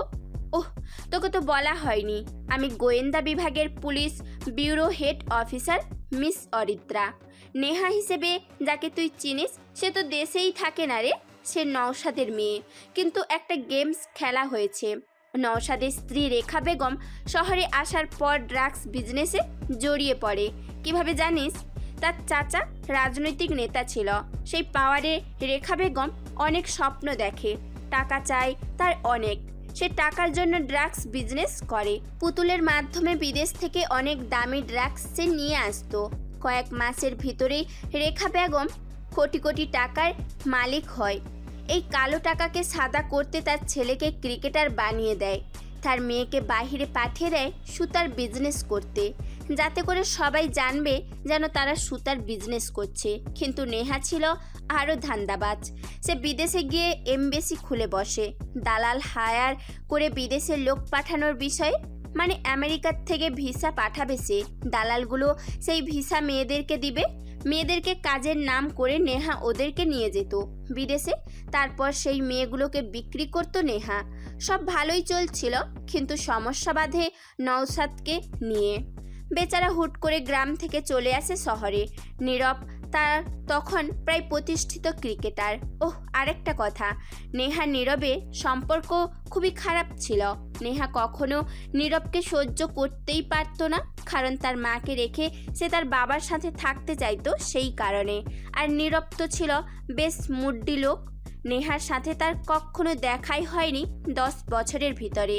কেমন ভাই বোন এবার বুঝতেই পারছিস তো। নওশাদ আসার পর রেখার সমস্যা হলো অন্য পরপুরুষের সাথে মেলামেশা করতে না দেওয়া। আর নওশাদ রাজনীতি করতে চায়। এখন নওশাদ যদি হুট করে রাজনীতিতে নামতো তাহলে সমস্যা ছিল রেখার ভাইদের, কারণ নওশাদ চাইতো বিরোধী দলের সাথে কাজ করতে। সব কিছু মিলিয়ে নওশাদ হয়ে যায় রেখার জীবনে অভিশাপের মতো। রেখার সাথে থাকতে চায় নওশাদ। রেখার টাকা নওশাদের 2 হাতে উড়াতে শুরু করে। এটা রেখার ভালো লাগেনি। রেখা চেয়েছিল নওশাদকে মেরে ফেলতে। এত কিছু জানে কিভাবে? বললাম না আমি গোয়েন্দার লোক। রেখার উপরে নজর ছিল অনেক আগে থেকেই। ঠিক তখনই একটা মাইন্ড গেম খেলি আমি। নওশাদের সাথে আমার একদিন রাস্তায় দেখা হয়। নওশাদকে চিঠি পাঠাই আমি। চিঠিটা ছিল গ্যাংস্টার লর্ডের। নিশ্চয়ই এখন বুঝতে পারছিস গ্যাংস্টার লর্ড কে? সেটা আমি। নওশাদ দেখা করে। তাকে বলি, নওশাদ সাহেব, আমি রাজনীতি করতে চাই, কিন্তু সেটা হচ্ছে না। আপনিও চান রাজনীতি করতে, তবে যতটুকু শুনেছি রেখা আপনাকে মারতে চায়। রেখাকে কি করা যায় বলেন তো? কি ভাবছিস নিলয়? নওশাদ আমার কথা শুনলো।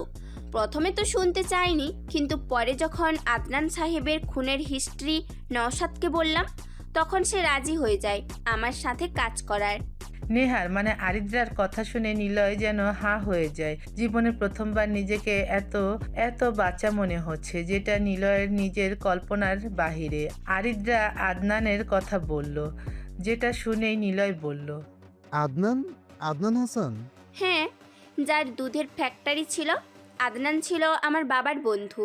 আমার বাবা গোয়েন্দা সংস্থার চিফ কমিশনার সৈয়দ আহমেদ। কি তুমি সৈয়দ কাকুর মেয়ে? হ্যাঁ, তুমি আমার বাবাকে জানো নাকি?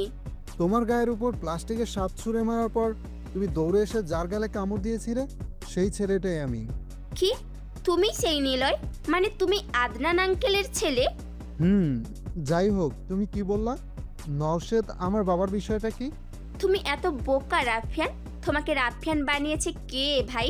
নিজের বাবার খুনির সাথে কেউ কাজ করে? আমার বাবার সাথে দেখা করতে আদনান আঙ্কেল এসেছিল শহরে, সাথে ছিল নওশাদ সাহেবও। যাবার পথেই জানতে পারে আমার বাবা আদনান আঙ্কেল মারা গিয়েছে রোড অ্যাক্সিডেন্টে। বাবা তখনই সেখানে যায়, লাশ নিয়ে আসে। রিপোর্ট দেখে জানতে পারে ওনার খাবারে বিষ ছিল, যেটা ধীর গতিতে মৃত্যুর দিকে এগিয়ে নিয়ে যাচ্ছিল। ওহ, আর একটা কথা, নওশাদ সেদিন ওই গাড়িতে ছিল না। নওশাদ আমাদের বাড়িতে থেকেই বলেছিল, আদনান ভাই তুমি যাও, আমি একটু নেহার সাথে দেখা করব। মেয়েটারে কতদিন দেখি না, শহরে এসেছি দেখা করেই চলে আসব। মূলত সে জানতো তোমার বাবা অ্যাক্সিডেন্ট করবেই, কারণ বিষটা সে নিজেই দিয়েছিল। বাবা খোঁজ করে জানতে পারে তোমার বাবার দেখাশোনা সব নওশাদই করতো, খাবার সার্ভ করা, রান্না করে দেওয়া, সব কিছু। তাই 2 এ 2 4 হয়। নওশাদকে কিছু করতে দিই না বাবাকে, কারণ নওশাদ তখন এগিয়ে গিয়েছিল অনেকটা। তবে আমি সেদিন নওশাদকে ডাকি সব কিছু ক্লিয়ার করি, তখন নওশাদ রাজি হয়। নওশাদ তার স্ত্রীকে মেরে ফেলার প্ল্যানটা আমার সাথেই করে। রেখাকে মেরে ফেলে নওশাদ। খবর শুনে নেহা আসে দেশের বাইরে থেকে। আমরা সুযোগ বুঝে নেহাকে অ্যারেস্ট করি। নওশাদ জানতো না আমি কি করতাম। হঠাৎ করেই জানতে পারি সিক্রেট রাফিয়ান গ্যাংয়ের কথা। তারা অনেক ডেঞ্জারাস, তারা কখনো কিছু প্রমাণ রাখে না। কিন্তু কিভাবে এই রাফিয়ানকে ধরবো, সোর্স মারফত জানতে পারি রাফিয়ানের নাম নিলয়। দেখতে কেমন সেটাও জেনে ফেলি। কিন্তু তোমাকে ধরা সহজ ছিল না।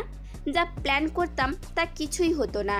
নওশাদের সাথে তখন হাত মিলাই, কারণ আমি যদি তার মেয়ে হই তবেই নিলয়ের কাছে যেতে পারবো। কারণ নওশাদ এতটুকু বলেছিল যে নিলয় নীরবের পরিচিত। নেহা নাম নিয়ে আমি নওশাদের সাথে থাকতে শুরু করি, তাকে বাবা ডাকতে থাকি। এরপর তোমাকে নিয়ে টোপ ফেলাই। টোপটা ছিল নীরব আর রাহিলকে মারার বিষয়টা। মানে এই যে তুমি এখানে আসলে কেন, নওশাদ কিলার খুঁজলো কেন রাহিলকে মারার জন্য। তুমি আসলে জীবন স্যারের বিষয়টাও সামনে আসলো। ভাবছিলাম রাহিলকে সবার সামনে মারবে, বাট মারলে না। প্ল্যান বারবার ফেল হচ্ছিল, যথাযথ প্রমাণও পাচ্ছিলাম না। একদিন সুযোগ আসলো, রাহিলকে গুলিও করেছিলে, কিন্তু এমন জায়গাতে করেছিলে সে বেঁচে যেত। কিন্তু সেখানে নওশাদ গেমসটা ঘুরিয়ে দেয়। নওশাদ তোমার গুলি করার সময় রাহিলকেই গুলি করে। রাহিল নওশাদের গুলিতে মারা যায়। তুমি এবারও কিছু একটু ফাঁক দিয়ে বের হয়ে গেলে। গ্যাংস্টার লট বলে আসলেই কোনো গ্যাং নেই, এটা একটি আতঙ্ক ছিল মাত্র। তাহলে রিশান আর নীরবকে কে মেরেছে? নওশাদি। নীরব জেনে ফেলেছিল তার মাকে তার বাবাই নিজেই মেরে ফেলেছে। আমি গ্যাংস্টার লর্ড হিসেবে নীরবকে অনেক তথ্য পাঠাতাম, তাই নীরবকে সুযোগ বুঝেই ওই দিন মেরে ফেললো। নেহাকে মানে আমাকে বাঁচিয়ে রাখলো। যেহেতু প্ল্যান আমাদের, তাই আমিও সেদিন পর নাটক শুরু করলাম। আমার দরকার নিলয়কে, পরে নওশাদকে ধরবো, তবে আগে নিলয়। তাই অপেক্ষা করছিলাম এমন একটা দিনে, যেদিন তুমি নিজেই সব প্রকাশ করবে। এখন তুমি অ্যারেস্ট। আর ফাহিমকে দেখছো না, সে হলো আমার অ্যাসিস্ট্যান্ট। বাকিগুলো জাস্ট এখানে এসে পরিচয় হয়েছে।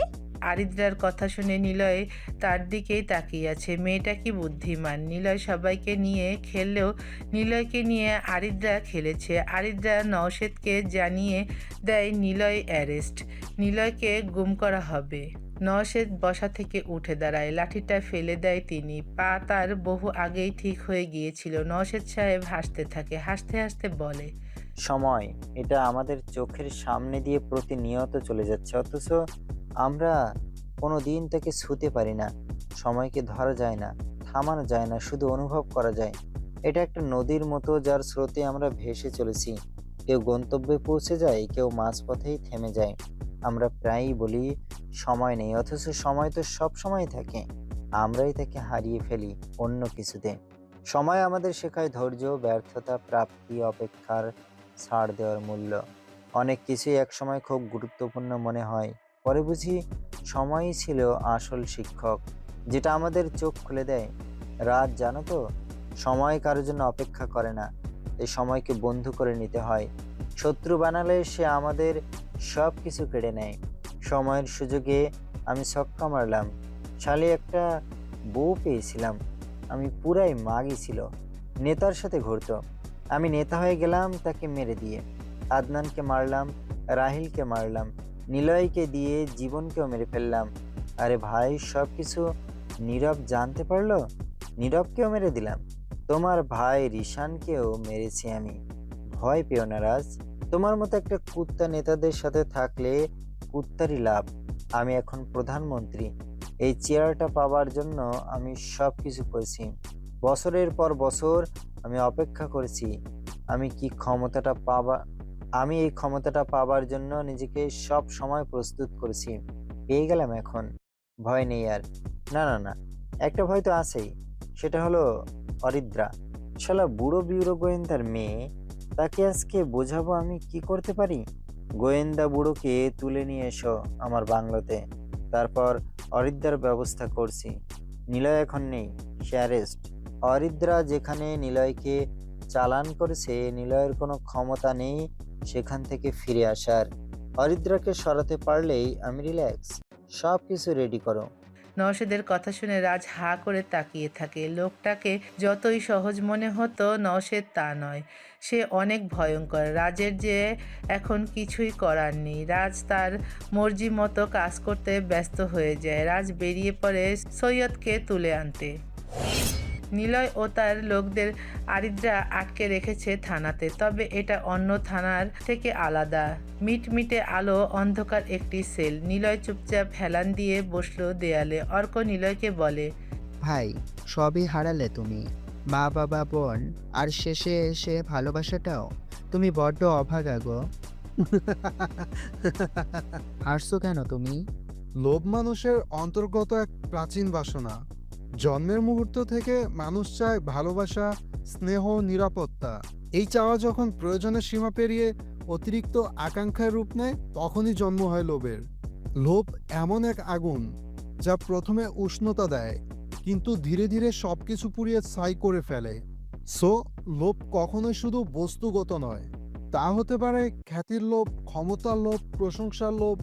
এই লোভ আমাদের চালিত করে অনন্ত প্রতিযোগিতায়, যেখানে বিজয়ের পরেও হৃদয়ে জমে থাকে এক অদৃশ্য শূন্যতা। মানুষ ভাবে আরও একটু পেলেই পরিপূর্ণতা আসবে, কিন্তু প্রকৃতপক্ষে লোভ যতই বাড়ে ততই বেড়ে চলে অপূর্ণতার অনুভব। দার্শনিকরা বলে লোভ মানুষের চেতনার বিপরীত দিকে প্রবাহিত এক শক্তি। এটি চোখে ধাঁধা সৃষ্টি করে, হৃদয়ে কুয়াশা ফেলে। যে ব্যক্তি লোভের দাস হয়ে পড়ে, সে আসলে নিজের স্বাধীনতা হারায়।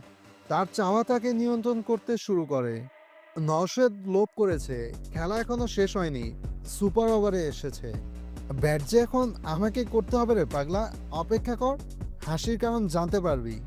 আরিদ্রার ফোন এসেছে। নওশেদের কল। আরিদ্রা রিসিভ করে। হ্যাঁ বাবা, বলো। ইস, এভাবে ডাকলে বুকের ভেতরটা কেঁপে ওঠে রে মা। কি হয়েছে? দেখা করবা মা সেই পুরনো বাংলো? হ্যাঁ করব। একা এসো, ফোর্স আনিও না। আমি জানি তুমি গোয়েন্দার লোক, বহু আগেই জেনেছি। থাকতে আমার বাড়িতে, জানতে পারাটা নিশ্চয়ই কঠিন কিছু ছিল না, তাই একা এসেছো। আরিদ্রা ফোন কেটে দেয়। বাইক নিয়ে সে সোজা চলে আসে বাংলো বাড়িতে। একটি টেবিলে সামনে বসে আছে নওশেদ। মাথার উপরে হলুদ বাতি জ্বলছে। টেবিলের পাশে একটি চেয়ার রাখা। আরিদ্রা চেয়ারে গিয়ে বসলো। কেন ডেকেছো? তোমাকে দেখতে বড্ড ইচ্ছে করেছিল মাগো। ভনিতা নয়, সোজা কথাতে আসো। চলো তোমাকে একটি ধাঁধা ধরি। দিনের শেষে আমি তোমারই, তবুও আমি কারো হাতে ধরা পড়ি না। আলো এলে আমি হারিয়ে যাই, অন্ধকারে আমি সবখানে। আমি কি বলো তো? বুঝতে পেরেছি, আজ বেশ অন্য মুডে আছো। বলো কি চাও? এই তো গ্যাংস্টার লর্ডের মতো কথা। ভাল লাগে তোমার এই জন্য। প্রমাণ, মানে হাত যা আছে আমার বিরুদ্ধে তা সবকিছু ডিলিট করে দাও। তুমি নওশেদকে চিনো না, আমিও কোনো নেহা অরিদ্রাকে চিনি না। সবকিছু এখানেই ক্লোজ হবে। আরিদ্রা নওশেদের দিকে তাকায়। নওশেদ হাসতে থাকে। রাত হয়েছে বেশ গভীর। আরিদ্রা বসা থেকে উঠে দাঁড়ালো, তারপর বলল, নিলয়ের পরে তোমার টার্গেট। রেডি থাকো, আসি। ও কিরে, ও কিরে? মধু মধু? রসমালাই। অফিসার, তোমার জন্য একটা ছোট্ট উপহার আছে। রাজ ম্যাডামকে উপহারটা দাও তো। নওশেদের কথা শুনতেই রাজ একটা রিমোট চাপ দেয়। তখনই একটা আলো জ্বলে ওঠে। আরিদ্রা সেদিকে তাকায়। সৈয়দকে তুলে বেঁধে রাখা হয়েছে একটি চেয়ারে, পেটে বোমা বাঁধানো। আরিদ্রা দৌড়ে যেতে চায় সেখানে, কিন্তু কাচের সাথে ধাক্কা লেগে ছিটকে পড়ে আরিদ্রা। তার মানে ওর বাবা পাশের ঘরে বন্দি। আরিদ্রা সোজা নওশেদের কাছে আসে। দেখো, এরকমটা কথা ছিল না। আমার বাবাকে ছেড়ে দাও। আরে আমি তো তোমার বাবা মা, এই যে দেখো। বাবাকে ছাড়ো বলছি। কি ভাবছিলি আমি সব করবো আর তুই আমার হিস্ট্রিকে মিস্ট্রি বানিয়ে খেলবি? সেটা হবে না। সবকিছু ডিলিট কর, তারপর তোর পাপাকে পাবি। সবকিছু ডিলিট কর এবং এসব নিলয়ের উপরে চাপিয়ে দে। আমি সব ডিলিট করব, সব করছি আমি। তবুও আমার বাবাকে ছাড়ো। আমি এক্ষুনি কল করে সবাইকে সব ডিলিট করতে বলবো। আরিদ্রা সেটাই করে। নওশেদ এটারই অপেক্ষা করছিল। আরিদ্রা যখন বলল, আমি সব কিছু ডিলিট করিয়েছি, কোনো প্রমাণ তোমার বিরুদ্ধে নেই। নিলয়কে অ্যারেস্ট করেছি, এবার আমার বাবাকে। আরিদ্রা পুরো কথা শেষ করতে পারে না। বোমটা ব্লাস্ট হয়, সাথে সাথে সৈয়দ মারা যায়। আরিদ্রা কিছু বলতে যাবে তার আগেই নওশেদ আরিদ্রার গালে চর বসিয়ে দেয়। নিলয় বসে আছে, হঠাৎ সেখানে ফাহিম আসে। একটা কাগজ দিয়ে সেখান থেকে চলে যায় ফাহিম। নিলয় সেটা হাতে নিল। একটা কাগজ ভাঁজ করা আছে, ভাঁজের ফাঁকে লকের চাবি। নিলয় কাগজে কিছু লেখা দেখতে পায়, সেটা পড়ে নিলয় মুচকি হাসে। তারপর লক খুলে বের হয় সে, তার পিছনে বাকিরাও বের হলো। আরিদ্রাকে ফ্লোরে ফেলে রেখেছে নওশেদ, পিস্তল তাক করে আছে কপাল সোজা, আধমরা হয়ে আছে সে। অনেক মেরেছে আরিদ্রাকে নওশেদ। আরিদ্রা কথা বলতে পারছে না। নওশেদ ট্রিগারে চাপ দিবে এমন সময় দরজায় খুব জোরে কড়া নাড়ার শব্দ শুনতে পায়। নওশেদ ট্রিগারে চাপ দেয় না। দেখ তো কোন হারামি আসছে, নিয়ে আয় আগে, ওরেই মারবো। রাজ এগিয়ে যায়, দরজা খোলে সে। তাকিয়ে দেখে নিলয় দাঁড়িয়ে। রাজকে দেখে মুচকি হেসে নিলয় বলে, ওই কিরে মধু মধু রসমালাই। নিলয় ভিতরে আসলো। পিছনে না তাকিয়ে নওশেদ বলে, কে আসছে রে? শকুনেরা খাবার খায় পড়ে থাকা মরা জিনিস থেকে, কুকুর খায় ডাস্টবিনে থাকা খাবার। ও, কুকুরের কথা বলতে মনে পড়লো, কুকুর শুধু পেছন থেকে ঘেউ ঘেউ করে। সবার জীবনে কিছু ঘেউ ঘেউ করা কুকুর আছে, তোর তো আবার পোষা কুকুরের অভাব নেই। ও নিলয়, তুমি চলে এসেছো? যাক ভালো, চুপচাপ দাঁড়িয়ে দেখো, মেয়েটাকে মারছি, এরপর তো। নওশেদ কথাটা শেষ করতে পারে না। একটা লোহার রডের বাড়ি এসে পড়ে নওশেদের মাথার উপরে। নওশেদ ঘুরে তাকিয়ে দেখে রাজ দাঁড়িয়ে আছে। নওশেদ বলে, রাজ তুমি? হ্যাঁ, আমাকে পোষা কুকুর বলেছিলি তুই। আমি মাফিয়া রে, রিশানকে মারলি, তোকে আমি মেরে ফেলবো রে। আরে থাম, আমি তোকে ওটা বলিনি। রাজ এগিয়ে আসে। নওশেদ সাহেব তার পিস্তল দিয়ে রাজকে গুলি করে। রাজ পড়ে যায় মাটিতে। নওশেদ নিলয়কে গুলি করবে এমন সময় নিলয় নওশেদের পেটে চাকু ঢুকিয়ে দেয়। নওশেদ ধপ করে ফ্লোরে পড়ল। কি কাজে চাচা, বাবাকে মারার পর সম্পত্তি হাতালেন, ভেবেছেন এটা আমি জানতে পারবো না? নিলয়, তোকে আমি মন্ত্রী বানাবো, আমাকে মারিস না। ফেরাউনকে চিনেন? মরার ঠিক কয়েক সেকেন্ড আগে আল্লাহকে বলেছিল, আমি তোমার একাত্মবাদ স্বীকার করছি, আমি মুসা নবীর উপর ঈমান আনছি। কিন্তু আল্লাহর ফেরাউনকে সেই সুযোগ দেয়নি, হয়তো আল্লাহ তোকেও সেই সুযোগটা আর দিবে না। নিলয় কথা শেষ করেই বিষের বোতল বের করে। তারপর নওশেদের মুখ চেপে ধরে পুরোটা ঢুকিয়ে দেয়। নওশেদ কয়েক মিনিটের ভিতরেই মারা যায়। তারপর আরিদ্রার জ্ঞান ফিরেছে। চোখ মেলতেই দেখতে পায় সে হাসপাতালে। পাশে ফাহিমরা দাঁড়িয়ে আছে। ম্যাম উঠেছেন? নিলয় কোথায়? জানি না ম্যাম, সে আর এখানে নেই। সরো সামনে থেকে। ম্যাম আপনাকে ডাক্তার। আমি জানি নিলয় কোথায়, আমার যে যেতে হবে তার কাছে। আরিদ্রা বিছানা থেকে উঠে দৌড়াতে শুরু করে। নিলয় দাঁড়িয়ে আছে পুকুর পাড়ে, হাতে একটা কাগজ, সেখানে লাইনগুলোতে লেখা, যদি সব কিছুর বিপরীতে আমি তোমাকে চাই, আমি তোমার নেহা হয়েই থাকতে চাই, তবে কি খুব ক্ষতি হবে রাফিয়ান সাহেব? এই গোয়েন্দা পুলিশের প্রিয় রাফিয়ান হয়েই না হয় থেকে যেও। নিলয় অপেক্ষা করছে। আরিদ্রা চলে এসেছে তার পিছনে। নিলয় ঘুরতেই আরিদ্রা দৌড়ে এসে নিলয়কে জড়িয়ে ধরে। নিলয় বলে, অ্যারেস্ট করার কি দরকার ছিল? তুমি তো বলতে রাফিয়ান কখনো ধরা পড়ে না, তাই একটু ধরে দেখলাম। সব পুরুষই নারীতে আটকায়। তুমি তো বীর পুরুষ। আর তুমি? সেই ছোট্টবেলার কামড় দেওয়া পরি। ওরে আমার পরিটারে। চলো এখন, এই শহর তোমার আর আমার জন্য না। হ্যালো বন্ধুরা, তোমাদের সবাইকে অনেক অনেক ধন্যবাদ এতক্ষণ আমাদের সঙ্গে থাকার জন্য। আমাদের গল্পগুলো তোমাদের কাছে ভালো লাগলে, তোমাদের হৃদয় স্পর্শ করতে পারলে অবশ্যই আমাদের চ্যানেলটি সাবস্ক্রাইব করে এবং তোমাদের মূল্যবান মতামত কমেন্ট করে আমাদের সঙ্গেই থাকবে।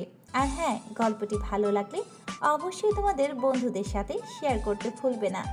আমাদের পরবর্তী গল্প পেতে আমাদের চ্যানেলের সঙ্গেই থাকবে। খুব শীঘ্রই আপলোড করা হবে পরবর্তী গল্প। ততক্ষণে আমাদের সঙ্গেই থাকো। আজকের মতো টাটা, বাই বাই।